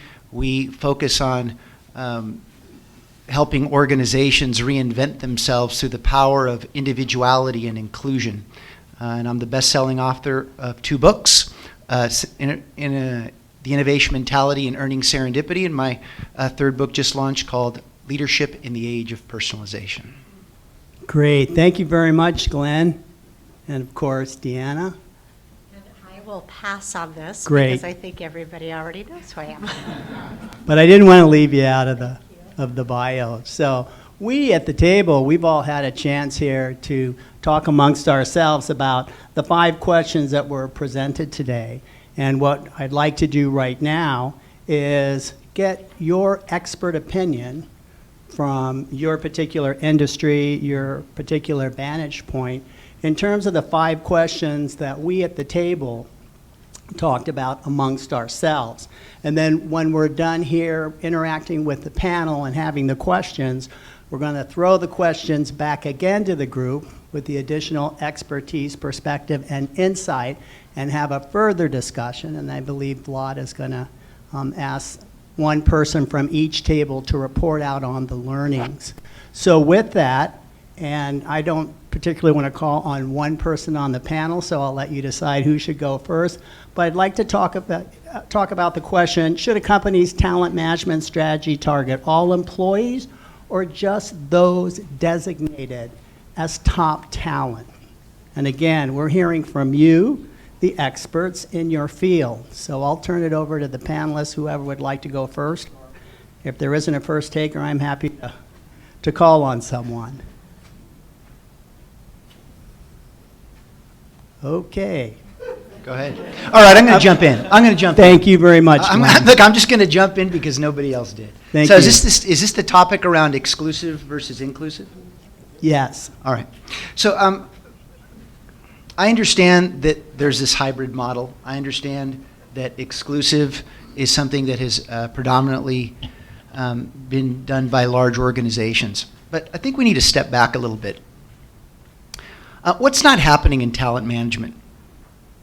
When I started my career over 30 years ago, this is what happened. I was told that I had to do 10 things, and if I did those things, I'd produce these 20 outcomes. And that became the culture of the organization. That's still happening today in over 95% of companies. At a time where individuals want to do things on their own terms. In other words, we're moving from an age of standardization to the age of personalization. In other words, we must begin to respect personalization to reinvent what the standards have been for decades. So what does this have to do with inclusive versus exclusive? With markets moving so fast, how can we be exclusive? I mean, how can we rely on a small set of elite talent and believe that they are investing in themselves enough to remain relevant to keep up with all the change? The flip side of that, how do we know if we're actually hiring all the right talent to be able to invest in all the talent?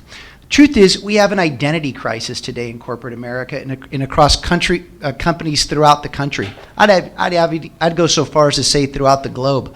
I think that the criteria for whether it's exclusive or inclusive is where this topic gets hung up, because what would have allowed one to establish a criteria for exclusive would have been based upon what's taking place in the marketplace at that moment. But as marketplace shift and grow, and in many places our organizations grow complacent, I think it's really incumbent upon us as we address this topic is to ask ourselves the bigger question: do we know our talent, and do we know them as individuals? Because when we begin to understand who they are as individuals, then we can be able to identify 3 things. Number 1, what are we actually trying to solve for as an organization? And once we know that, we can then define the people that should be involved in solving those issues. And then it's at that point that we actually begin to define the role. Yes, I'm turning it upside down. Why? Because today it's more important to understand what the individual has the capability and capacity to solve than the job itself. It's a really good point, and the age of personalization, as you said, is really the forefront of where we're entering into now, and we have so many different generations under one roof requiring different factors for motivation. I think we all know that. We have baby boomers, millennials, and others. So personalization, at least in my mind, seems much more aligned with today's workforce. So how about someone else on the panel? Your thoughts on the subject of talent management? You know, talent management, I really do believe it should be driven by the markets and the customers that you serve. That a lot of it has to do with your strategy. As I said, I had the opportunity to work in several different types of industry. And right now I'm in high tech. And if you read the top 10 trends that are impacting you from a technical point of view, it is all about technology, IoT, robots, artificial intelligence. In these fields, you need strong technical people. You got to be able to hire them, you got to be able to retain them, you got to get them engaged, and you got to develop them. That doesn't mean that everyone else in the organization isn't important. They are. And we do have development programs and reward programs for everyone. But you've got to focus on your key technical talent, because the way or the pace of change that is taking place across the globe is unbelievable. And you can't develop or bring in new hires and bring them up to speed. You have to create that culture immediately around sharing that information and developing that technical talent. I always tell people culturally it's not doing, it's already being if you want to stay competitive. Excellent point. I just read an article the other day talking about technology and how a lot of companies have to hire a particular skill set because they don't have the time to flatten a learning curve, which makes a lot of people within a particular organization not happy to see people coming in, not having that opportunity to train. But to your point, the fact of the matter is that the pace of technology and its impact is just absolutely, it's just mind-blowing to me. Anybody else want to comment? Please go ahead. Oh, no, go ahead. No. I was just going to piggyback on what Sharon said, the importance of segmenting your talent and really leaning into talent management around that segment. And we've done the same thing at Medtronic, where we started thinking about talent planning and all of our processes around kind of level or hypos and, who we're moving up in the organization. And we've really kind of pivoted not away from that, but in addition to that, looking at employee segments around technical talent, around engineering talent, around general management, and we're looking at our talent management processes around those segments. And I think that is really critically important because it's the only way that you're really going to leverage your size, scale, competitive advantage if you do that. So just wanted to add that. Great, thank you, Deanna. Sharon, Kate, you were going to say something. Yeah, I was actually really inspired when you talked about the move to all. Because for me, what that said for your company is that you went from exclusive to inclusive. And so I'm a big believer in inclusive. Even though I grew up in Procter & Gamble and was part of the exclusive group. I mean, I was. I wasn't originally, though. The irony is, each time I was promoted at Procter & Gamble, I was told before I was promoted, I wasn't going to get promoted. Oh, interesting. Yeah, in fact, the first job that I had at Procter & Gamble, when you get hired from Procter & Gamble, which is a promote from within company, they are actually hiring you to go to a band 3 level. So you come in at 1, 2, 3.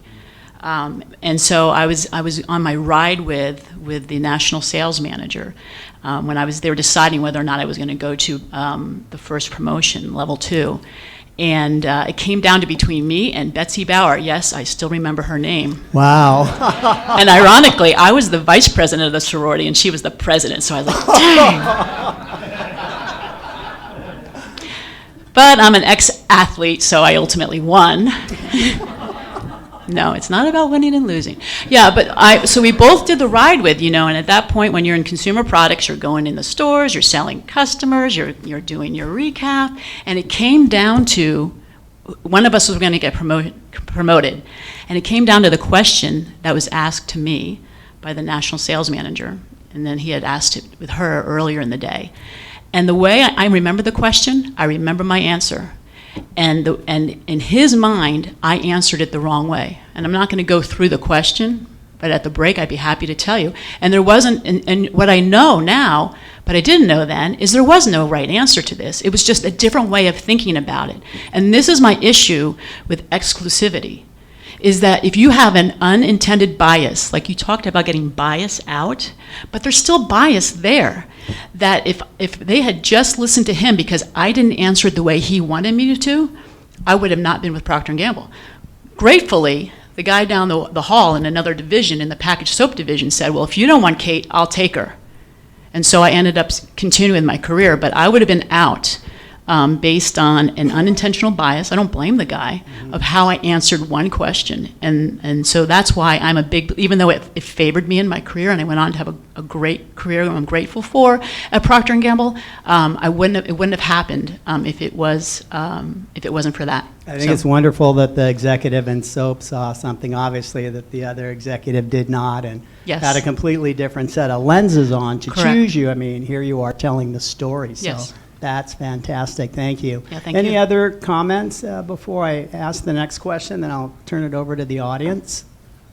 Okay, one of the questions that I really wanted to ask was the organizational effects of communicating talent status.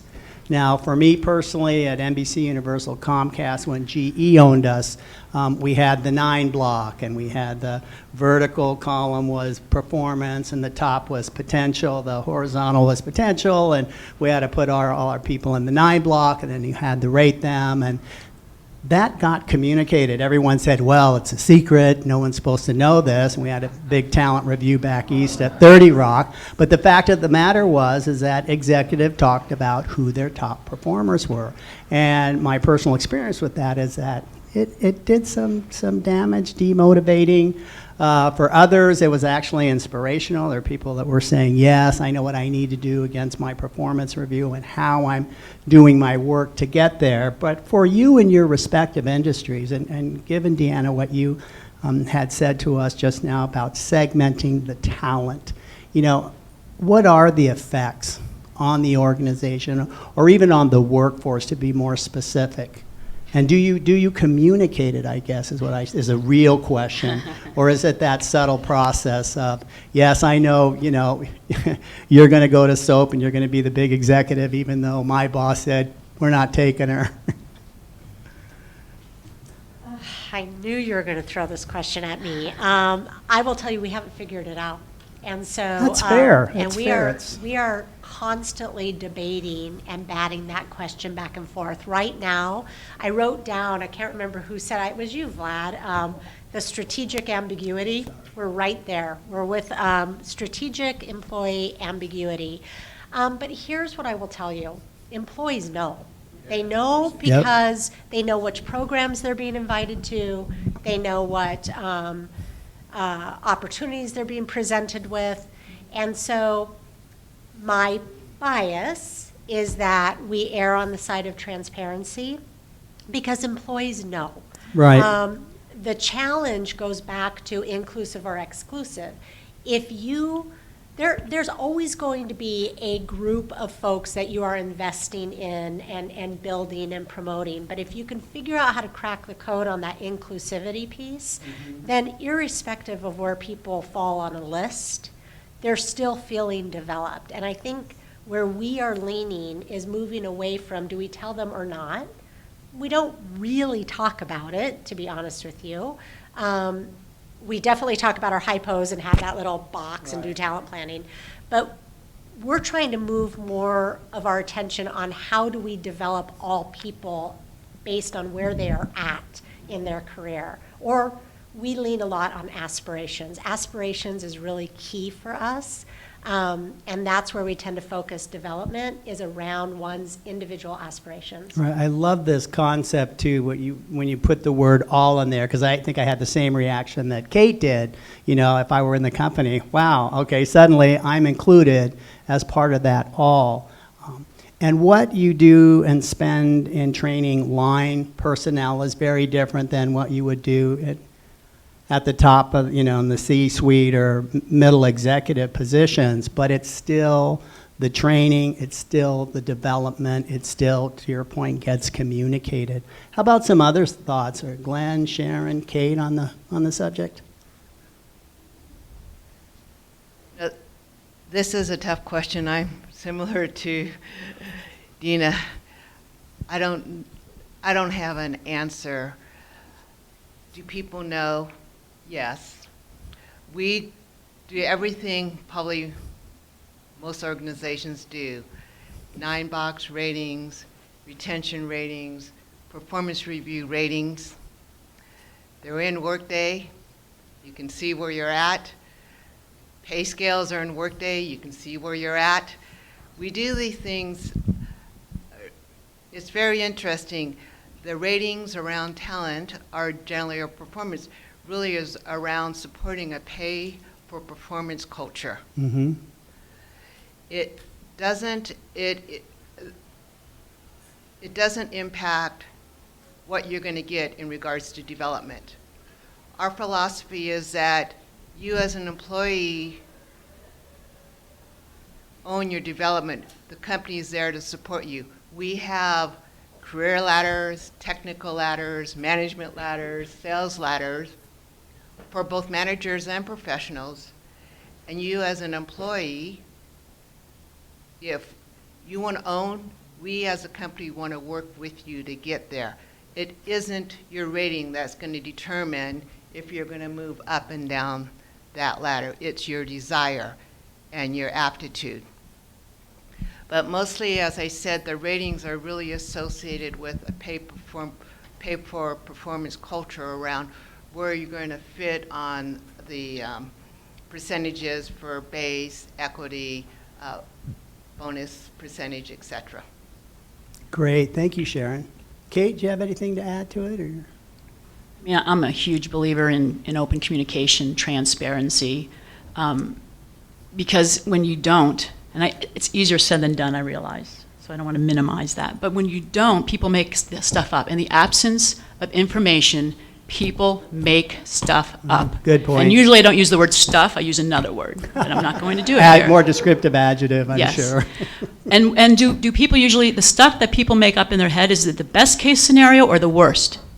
Worst case scenario. So then you're actually fighting a whole nother thing of communication that you have to do when you don't communicate openly.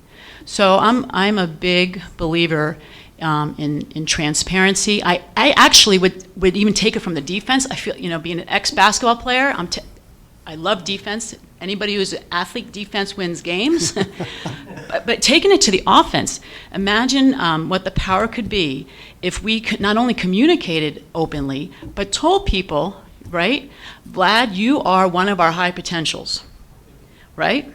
And John, you need to support Vlad, even though you're not. But here's the deal, you got profit sharing, right?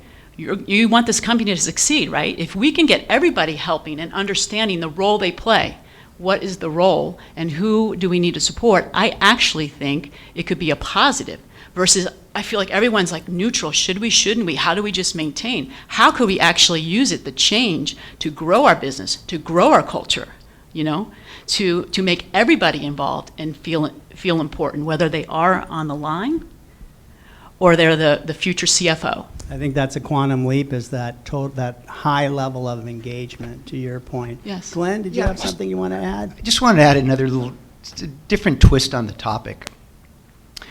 What are the metrics? They're outdated.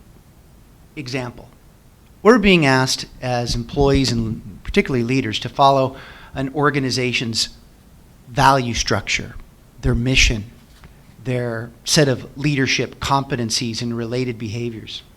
And without mentioning any names, there are many organizations, but there's one in particular that requires their leaders to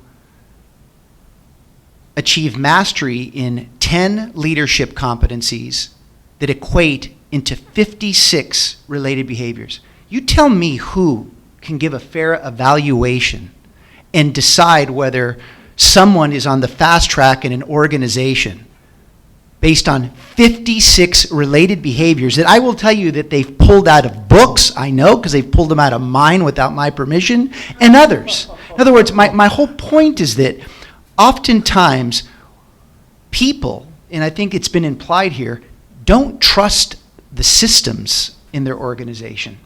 And they've actually have started to lose trust with their employers. They're now starting to lose trust with their leaders, because oftentimes their own leaders aren't equipped to lead in today's marketplace. And yet, it's their leaders that are being asked to mentor certain people. In fact, the people that feel that they should be in those hypo roles or in those elite exclusive roles, they're being asked to be mentored by people that they don't respect anymore. So I'm just sharing this because we've reached a point in this age of personalization that boils down to two questions. Do you see me, and do you know me? And the issue is, how are we going to be able to evaluate talent or communicate talent status when we've used standards of the past that in some cases they work, in some cases they don't, but we as organizations and leaders need to be wise, courageous, and vulnerable enough to let go of those things that maybe worked in the past that fail us in today's age of personalization, where people want to be viewed and evaluated based upon their capabilities and competencies. Bring up a good point, and that is we need to blow up the model or seriously throw it out the window and start reworking it. And this term personalization is very powerful, very relevant right now in terms of the context of what you're saying to us. But sure, that you're absolutely right. I was mentored by somebody who was just not for me personally, I absolutely did not have any respect for that individual, but I knew that I had to. He's going to be my mentor, Exactly. like it or not, and I'm going to march to the tune to get to where I wanted to go. And in the end, it was great for me because that individual was separated from the country, from the company, and the company, maybe he should have been. And then I was given a new mentor who the values were much more aligned. Exactly. I had respect, and did he see me? Yes. Did he know who I was? No, but within 6 months, he knew who I was, and that made all the difference with, I won't say which owner, with the new ownership coming in. It sent a very powerful new brand message, to me, the employee. So That's excellent. Well, if I could just react really quick. These are the tendencies, is that what you've just described is that you were able to navigate yourself through compliance. That was compliant. yeah, You didn't. I never thought of it that way, but well, you're right. Well, but that's right. But now that you do, give yourself credit. Sometimes we're being forced to do the things that we just don't believe in, and we're not given the opportunity to express how we feel, because the moment that we do that, well, we're going to put you in a different category. We're going to put you in a different box. We're going to label you in a way that now restricts and limits your growth. Right. Any comments or thoughts to that? What Glenn shared with us? No, it's Deanna? Sharon? I- All the just red a lights are on. thought, I love just- it. I know, just a thought. I mean, you guys just triggered some amazing thoughts, but it strikes me that we're trying to figure it out, but we're not asking. And if we were to just start from a place of asking people to choose their own mentors, that seems kind of like an easy fix. And in terms of talent management, I wonder how much we're pushing the pause button and asking the question of what people want and what works for them. So I just thank Powerful. you for, That's thank very you for powerful. triggering that thought. Or what's yeah. I'm going to take that back and No, we're going to start asking that but think question. about how simple that is. What matters to you? case in point, just to, let's put some numbers and something tangible. Okay. If you ask leaders, there's 4 answers: always, sometimes, rarely, never. Are you mindful of your employees' or colleagues' unique differences? 78% of them said always and sometimes.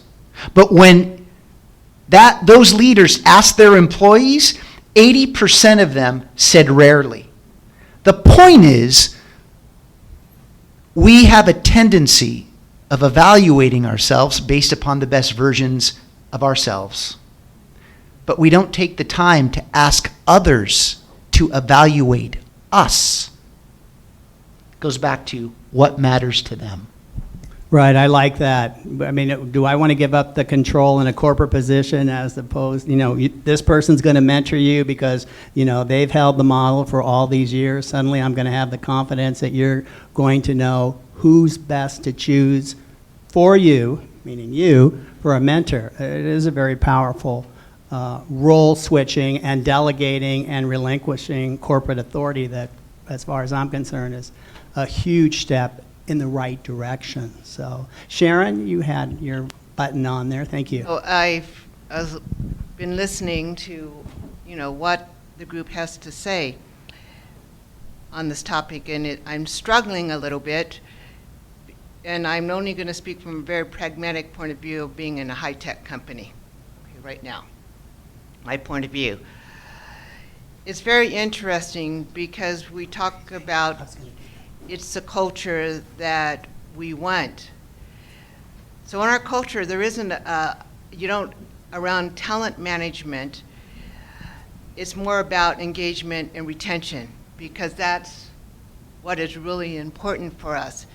And yes, talent management is part of that, or it could be the umbrella of that, but this piece around engagement is really about the corporate culture that is being created.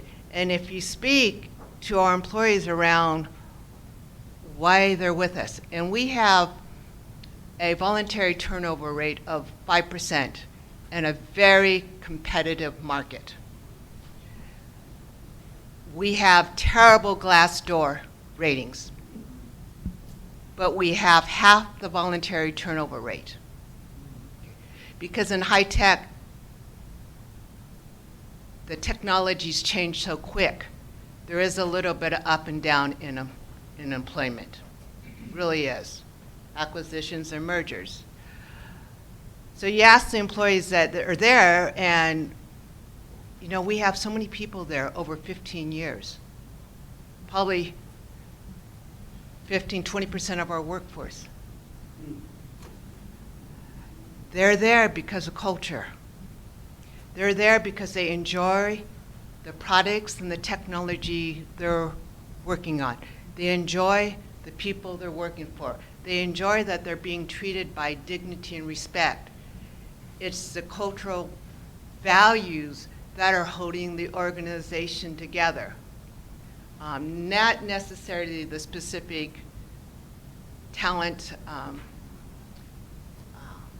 management process, I guess, or that is centered around the individual.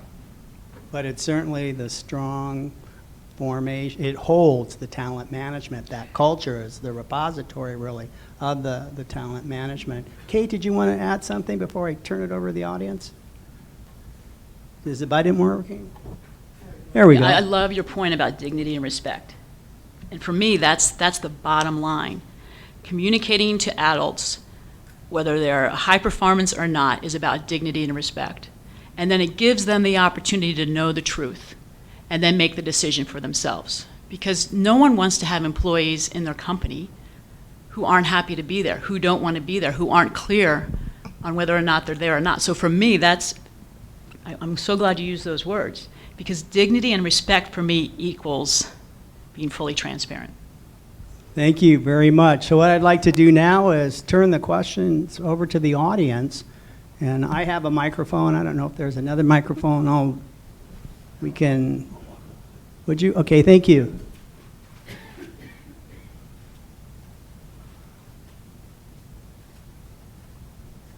Okay, it's after lunch. This is always the difficult, oh, it's not the difficult time. There's all these hands up. Okay, thank you very much. Can we start here? And I can't read your name tag, but, and if you'll tell us your name and the company you're from. Thanks, Diane. Diane Knudsen, the Alternative Board. And I have a question for Deanna. You talked just briefly about tapping into the individual's aspirations, and I would love to know some practical steps that you have engaged to do that.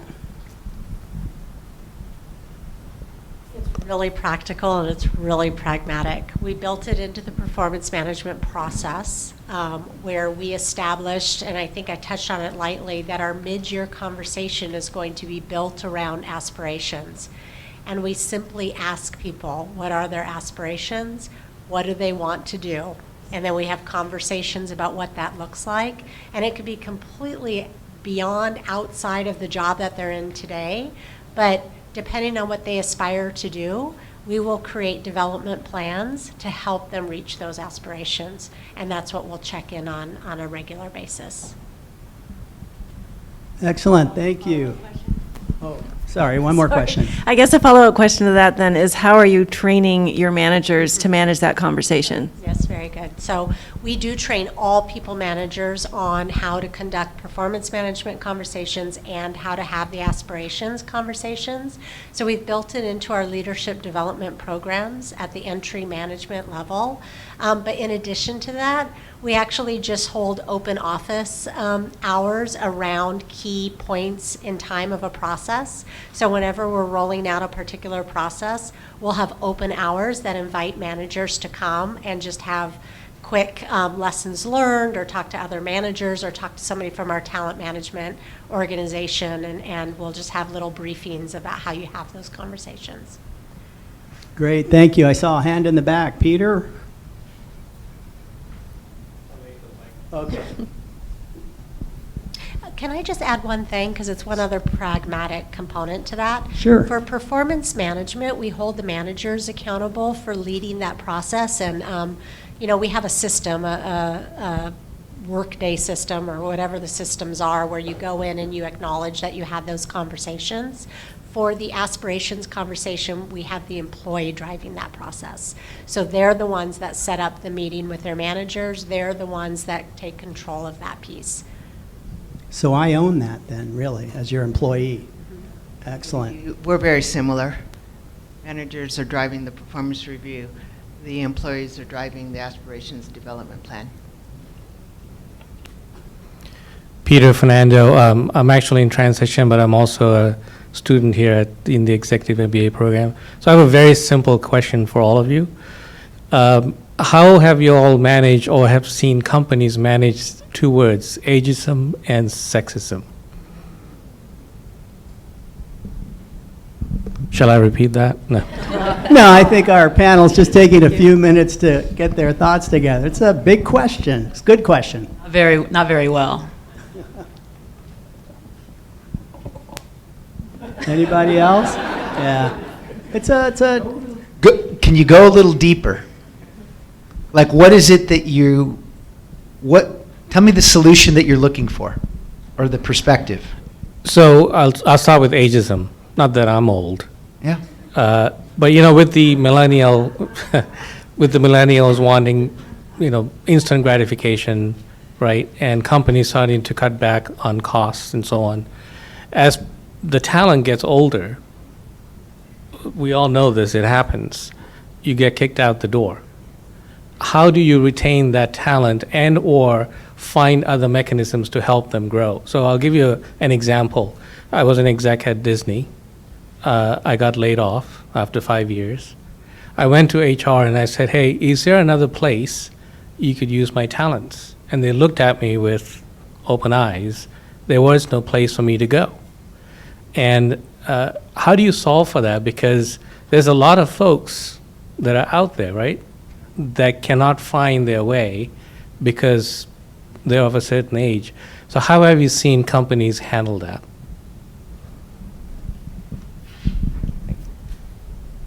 Take a stab at this, but I'm probably not going to directly take it head on because I don't know the answer. But I've worked for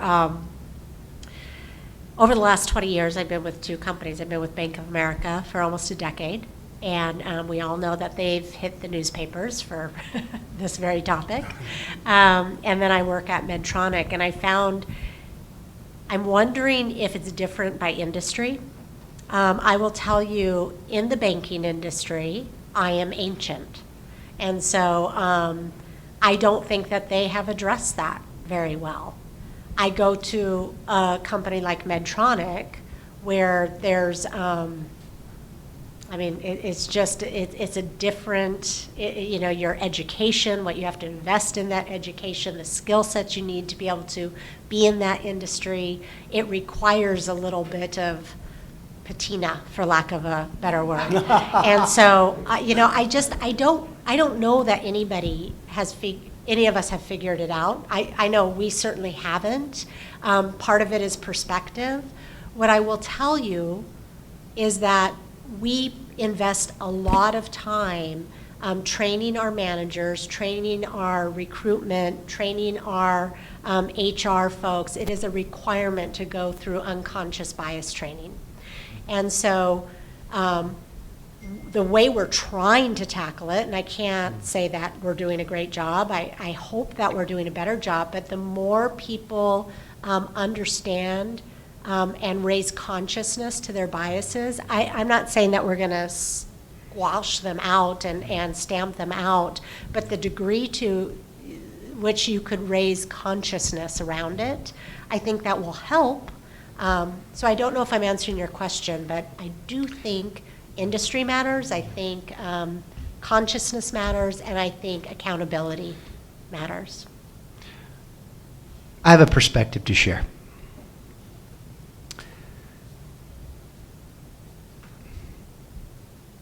I believe that age, generational issues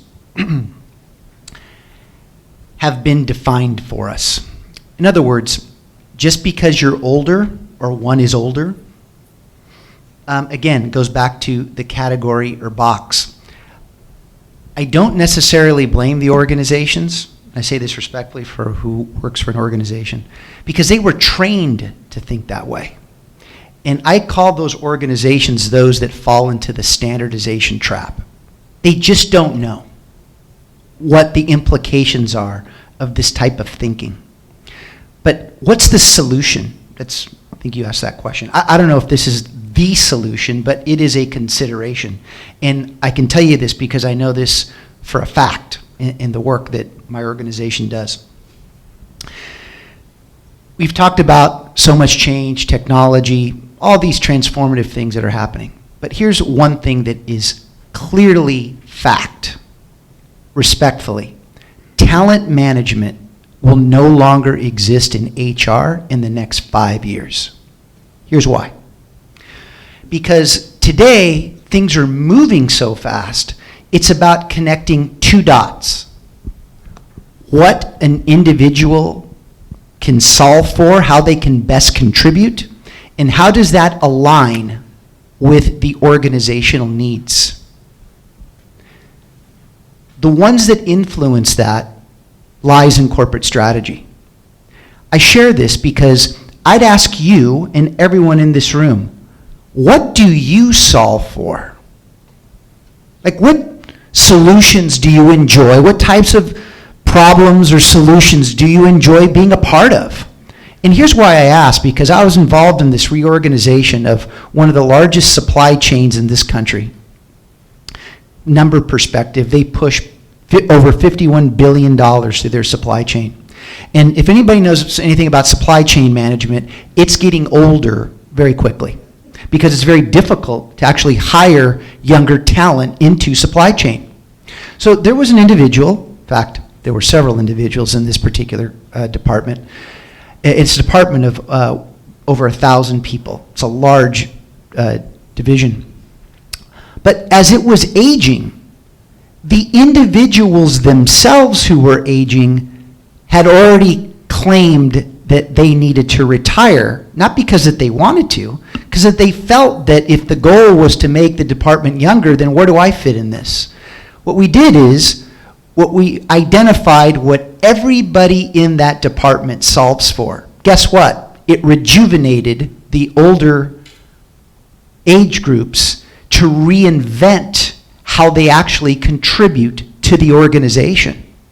And what it actually did, it even took it a step further to say, are the leadership competencies that we're measuring people by, are the metrics in alignment with the individuals and employees that we serve as an organization? So my point is that there's hope.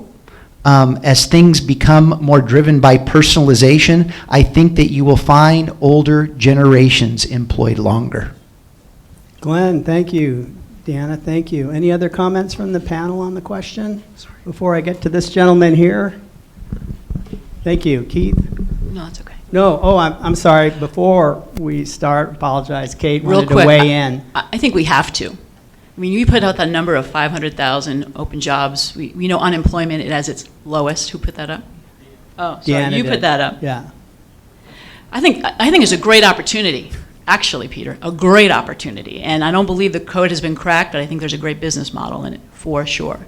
And I believe that with sexism too. The best thing for sexism is getting women and minorities in higher levels so that they can ensure and help ensure that that doesn't happen. So maybe that would be the same thing for ageism, right? But huge opportunity there that is untapped with low unemployment and a lot of open jobs. Thank you very much. Yes, sir. So 2 questions. One, there's a lot of discussion on transparency. What about transparency of pay? And the other one is the value of 360 evaluations. So shall we start with transparency of pay first? I would say, in today's age, you got to be very transparent around pay. We're very transparent with pay. We actually have, we match people directly against Radford, and we put the numbers in Workday, and they can see them. That's how transparent we are. So I just think you can't hide it. And you know, it's hard to explain to someone why they're at the 25th percentile when they know their buddy or their friend next to them is at the 50th percentile.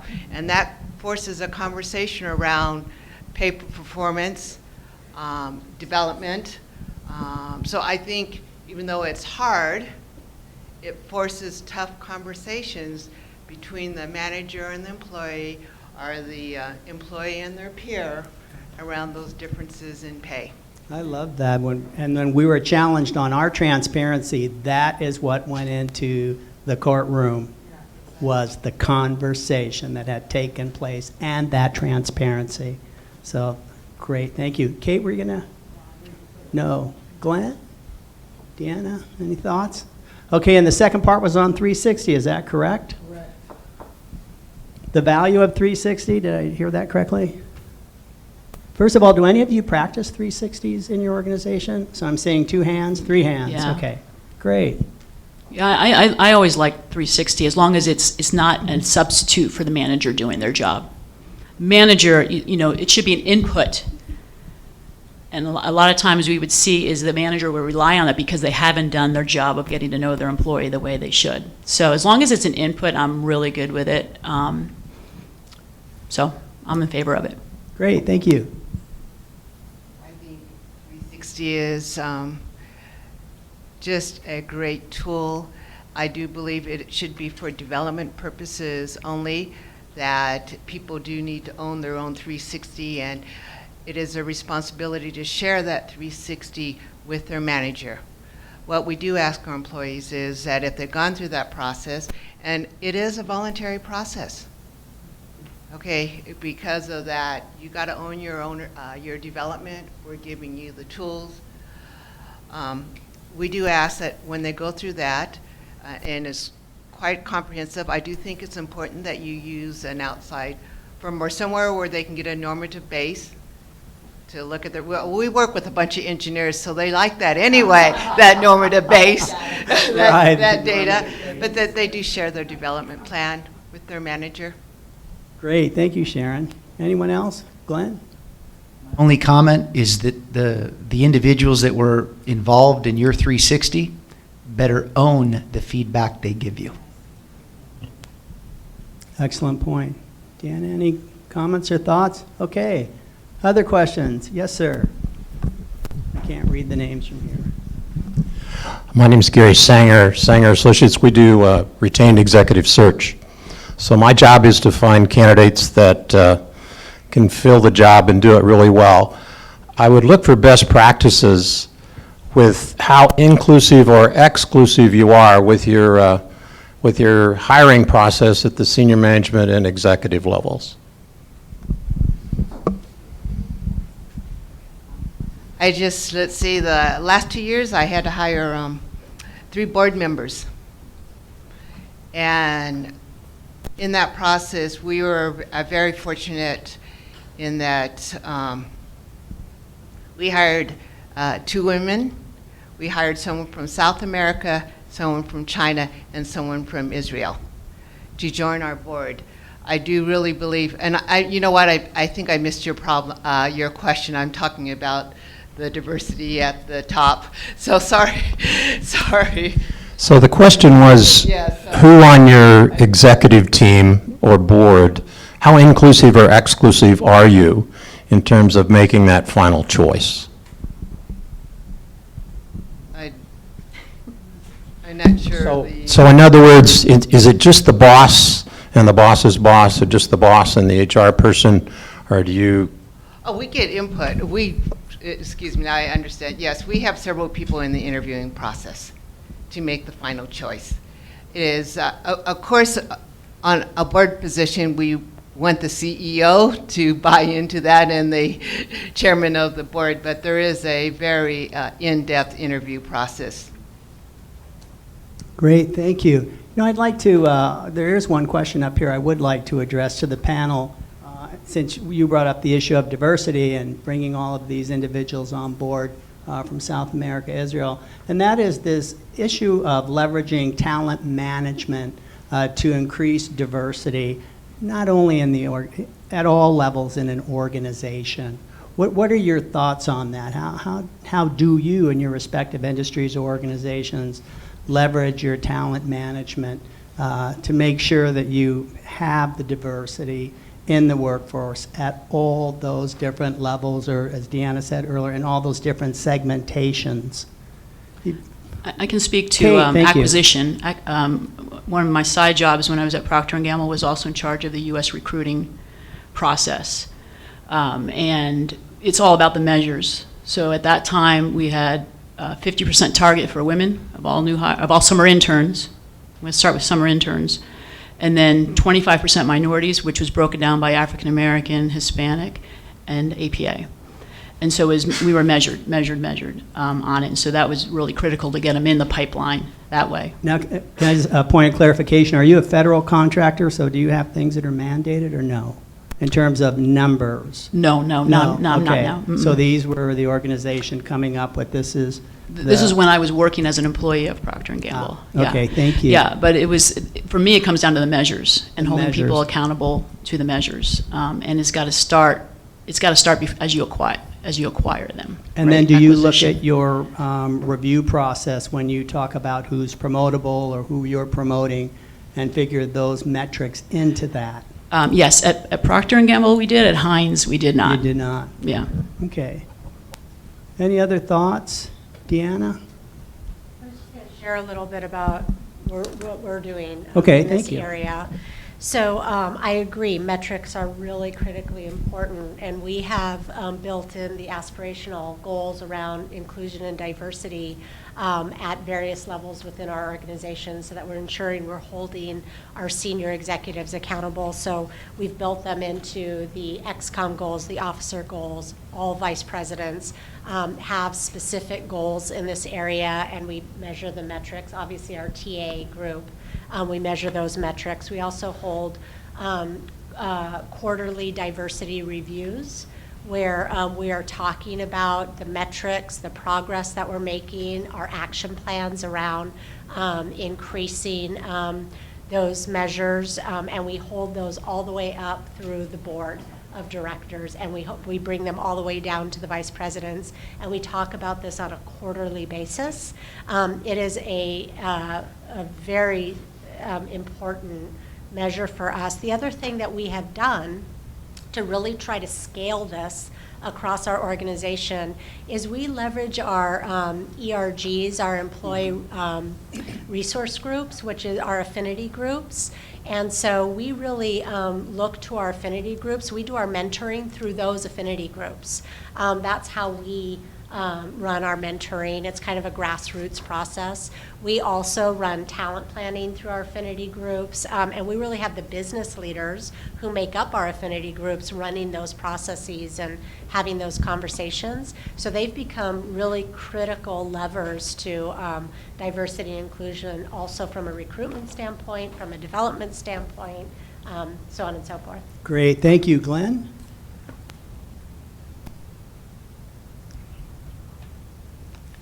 We are more multi-generational, multicultural, multi-tenured, multi-experienced in the workplace than ever before. Why is this fact important? See, corporate strategies were not designed to serve the mass variances in people. We're not prepared for the necessary evolution. We have a tendency to just standardize everything. Why do I say this? Inclusion is a growth strategy. In other words, we need to move it from being perceived as a cost center to one that is a profit center that drives growth. Here's the reality. We're more siloed and more disconnected at a time where we need to be more interconnected and interdependent on each other. Who is proving this point? It's the cultural demographic shift. What does that mean? It's my term for what happens when large cultural segments of the population reach numbers that are sufficient enough, I'm going to say this very slowly, sufficient enough to have a significant effect on what we do and how we act. What's the point?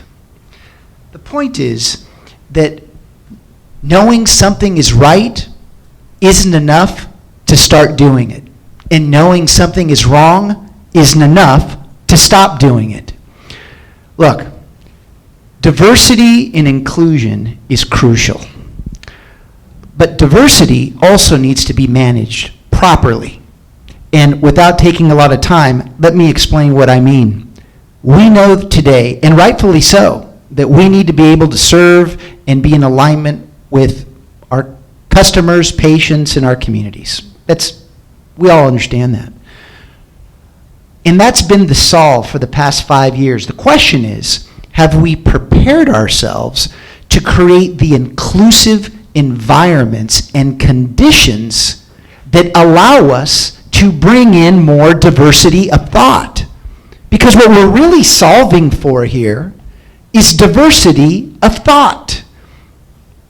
And what is diversity of thought? Diversity of thought is about unification, embracing differences, and recognizing when we explore it, it's about the values that unite us, not the words that divide us. Why do I share this? We can talk about diversity all day long. The question is, how prepared are we to operationalize the diversity of thought that diversity brings into an organization?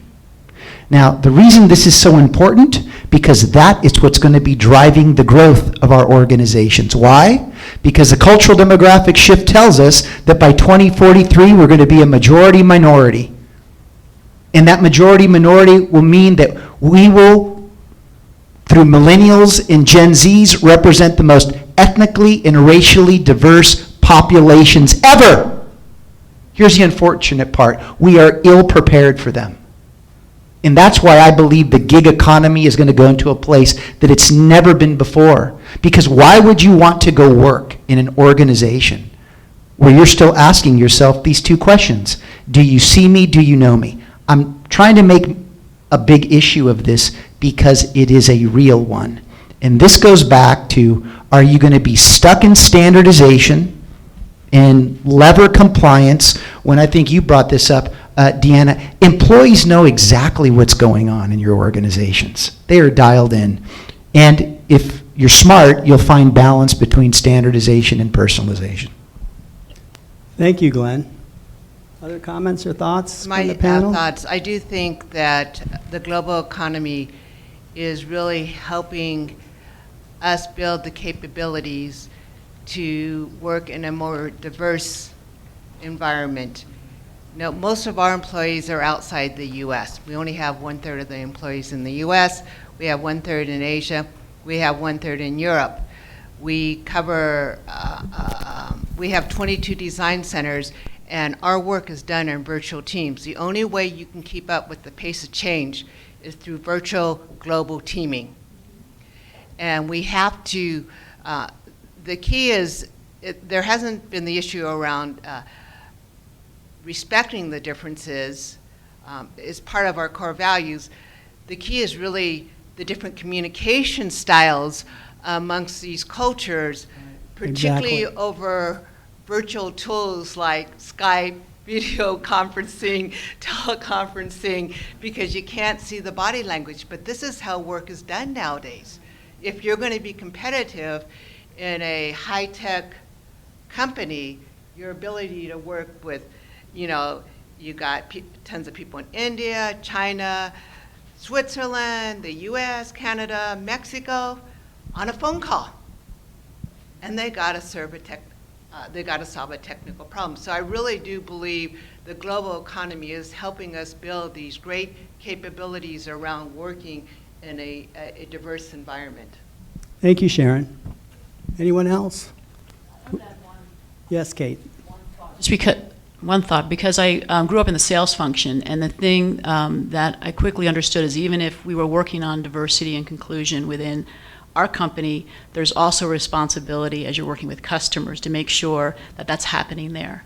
And I've had twice in my sales career had to go to a customer and tell them how they were treating one of my employees was unacceptable. You know, it wasn't inclusive, and ended up losing some business from it. So that's the thing that I would also, as you're thinking about this, I'm sure as you're thinking about who your customers, your clients are, that's also an important part of how you deal with it, not only within your company, but the folks that you're interfacing with. Great. Do we have time for one more question from the audience? Know how we're doing time-wise? 5 minutes. Are there additional questions or thoughts from the audience before we turn it back over to all of you to review the question? Yes. You want the microphone? I have a question, actually not only to the panel, to everybody. And I didn't prepare this question in advance, it just occurred to me. In how many organizations represented here do we assess our managers' performance based on how many people they're able or they were able to develop and retain? In how many organizations? Can you show me your hands if you evaluate your managers in addition to what they do, day after day, also on how many people they're able to develop and retain? I have to say we did. Okay, 1 second. Yeah.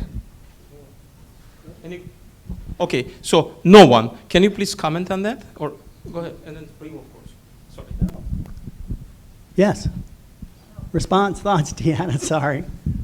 Yes, we do. We measure our managers on, retention. We also measure our managers on who gets promoted through and who they're developing and whether if they have ready now successors that they've identified, if those people are actually getting promoted and being put into open roles, or if they're just identifying them as successors, but they just, they're never releasable or something like that. So we measure all of those components of the talent pipeline and development cycle. Nick, Sharon, or Kate, any feedback or response to that? It's part of the review process. I wouldn't say that we track specific metrics. We do look at turnover rate because, as I said, engagement and retention is absolutely critical for us. But as I said, having development plans for you people, mentoring, providing honest feedback is part of the people management aspect or people leaders aspect of the review process. Anyone else? Thanks, Sharon. I know when I was at NBCU, it was very much the same thing, but we had a financial component in that bonus. And your bonus would be impacted if you didn't, make a particular, move the needle, let me just say that, move the needle. But the first set of lenses was on the individual. What are they doing right or wrong? Do we have a development opportunity here, or is there something, that we really needed to work with that individual on?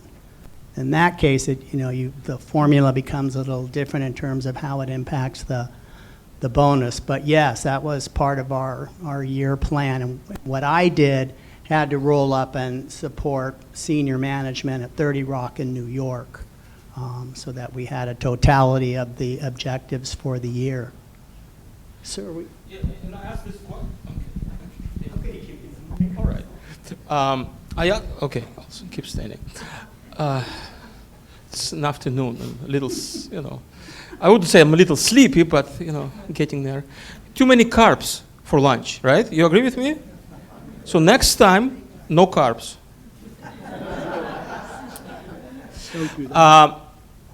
I asked this question for a specific reason, because I think it's important to evaluate your managers in addition to everything else based on how many people and what quality of people they were able to manage, develop, and retain, because it goes back to what we said before, getting to know your employees and getting to see the individuals, right, behind the numbers and behind performance and behind all those $9 or what have you, whatever tools you're using. And you know what? Only 10 to 15% of companies worldwide do what you did, Deanne, and what you, Sharon, said. Only 10 to 15% companies worldwide do that. And I think until we start assessing our managers on how well they perform their talent management duties, because I think talent management is #1 priority for any manager on any level, at any level, whether you're a senior manager, mid-manager, or floor manager. And until we assess their performance and assess their, and give them rewards and bonuses and whatever, based on how many people they were able to develop and retain, we're not going back, or not going forward, I should say, to that individual perspective or customized perspective that Glenn was talking about. Thank you. That's our experience too, Glenn, in the companies that we've worked with for years. No, Susan, we're recording. Oh, okay, forgot about that. I think that's been our experience in 40 years of management consulting, is that if you don't tie diversity and hiring and talent management to a manager's not just bonus, but salary and expectations of performance, then you're not going to get what you say you want. And then concurrently, if they're not doing that, if they have 30 employees and 10 of them are women, and all 10 women turn over in 1 year, then that person either needs to be put on a performance program or needs to be fired. And so some of this has to be within the companies managing the managers for what they're producing and what they're not producing, and being responsible if that manager consistently does not hire for diversity, does not hire for purely the talent, and does not hire around those issues that the company says they're committed to, then that person should be removed. And all you have to do is, our experience is, all you have to do is remove one. That's all. You remove one for cause around that issue, you're brave enough to do that, then that ends in that company. Even if that manager is female, exactly. It doesn't matter what the sex is, it doesn't matter what the race is, it doesn't matter what the ethnicity is. If that person is not hiring for diversity, and you have repeatedly given them instruction on how to do that, and they continue to not do that. We had one man that my husband in our company had to deal with every single time a woman reported to him. Every single time. And finally he said, he needs to be fired. Because over 3 years, enough already. We're no longer going to consult with you and try to make this man work, because clearly it's not working. So there has to be some action taken. So Vlad, I'm with you on this. Action has to be followed up with all of the words of what you say your company is committed to. That's it. Sorry, but that's my soapbox.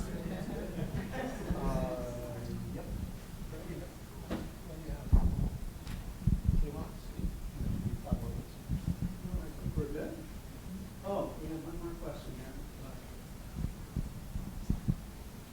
That'll be our last question. Jeff Solomon, CAD/CAM Consulting Services. It's more a comment than necessarily a question.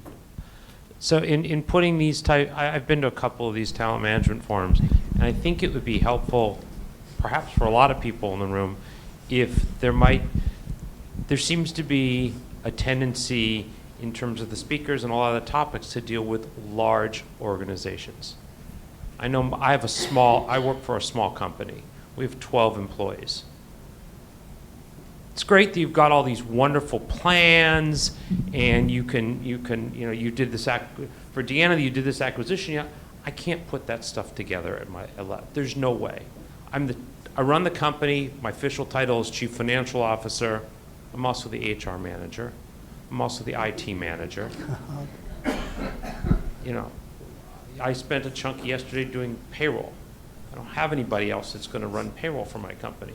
So I can't do a lot of this stuff. I'd love to do talent management, but I think it'd be really helpful. And I don't know, whether I'm the unicorn in the room working for a small business, and all the rest of you are working for companies that are 10,000 people or more.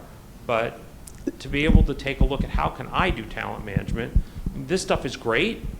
I'm not sure how exclusive I can be or inclusive I can be with my 12 employees. It's a different type of a challenge. It's a really good point. How many? The great panel, tremendous talent, but they're talking about big company, huge companies, gigantic company from where I'm at, and that's great that you have got all that stuff in your organization. Yeah, can I jump in on that one? Time is scarce. Yes, yeah, go ahead, because Kate. I went from Procter & Gamble to Heinz to my own small company. So I hear what you're saying. One day it's sales, one day it's marketing, right? What I would tell you is the principles should still apply. You can't have the systems. Your artificial intelligence may not quite be there yet. And so for example, the number one reason people leave companies is what you guys were just talking about, is bad managers, right? So how do we apply that from a Procter & Gamble all the way to a 12-person company, or in my case, a smaller company than that now, is that you deal with the bad managers. You either train them up or you get them out, right? How you do that is going to vary based on your resources and the size of the company. So I totally hear what you're saying, but I do think a lot of these principles still apply. But then the question is, and I think this is what you're asking, these principles, then how do we scale it to a place where it works for a person who has to do all these different things? But I think in principle, a lot of this still works. Absolutely. I think so, and there are quite a few small businesses here. Am I correct? In my audience analysis, I'm seeing heads shaking. So maybe there's a networking opportunity there just to share what worked in one company, in small companies in general, that sit down and think about what would tailor and fit your particular organization. But it was a very good question. I saw one last hand over here, and then I have to, yes. Oh, sorry, Sharon. Large companies, small companies. Kate mentioned the principles. Don't forget the power of your values in the organization. The values, those can be big or small. And actually, it's harder, I think, for a larger company around creating that culture that is just not doing things, that's being, that you're there. It's much easier in a smaller organization. You look at semiconductors. I tell people, we're really not that big. There's been so much consolidation. 5 years ago, there were 170 U.S. publicly traded semiconductor companies. Now there's 70. 3 to 5 years from now, it's going to be 50. Okay,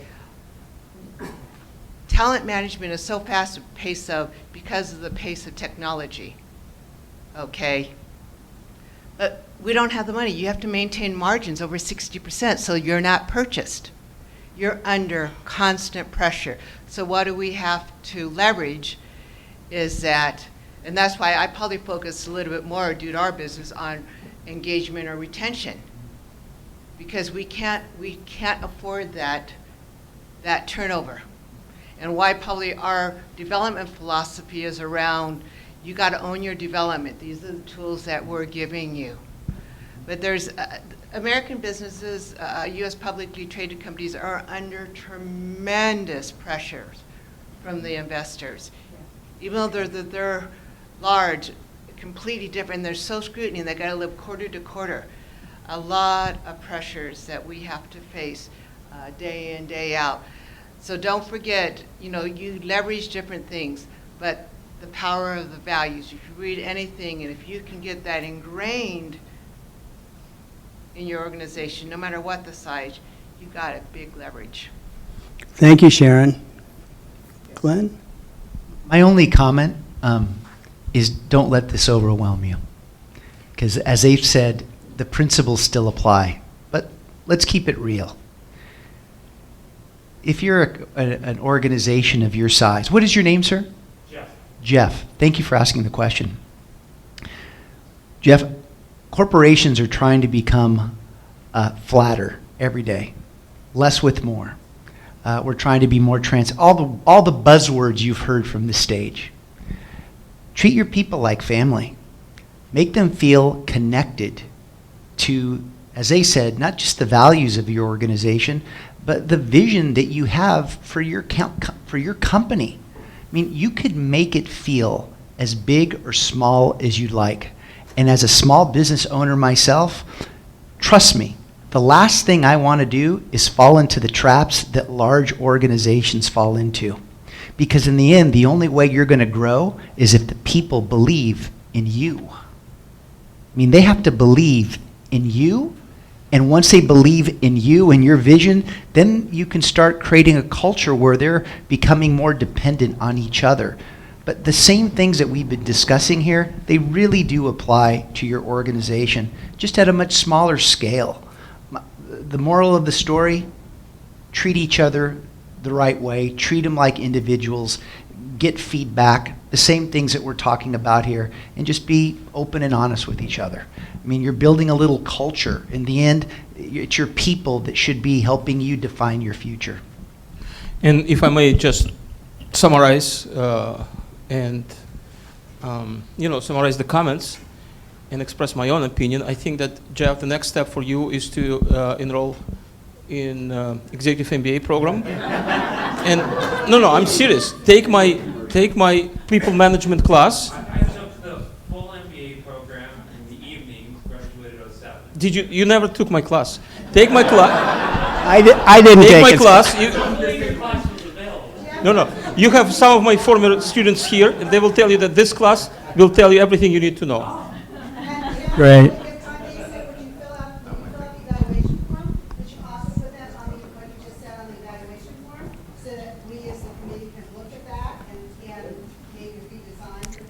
Excellent advice. Thank you. Can we get a round of applause for our panelists? Thank you all very much. Wonderful insights, perspectives, and really enjoyed hearing your experiences in the workplace and leadership. Thank you.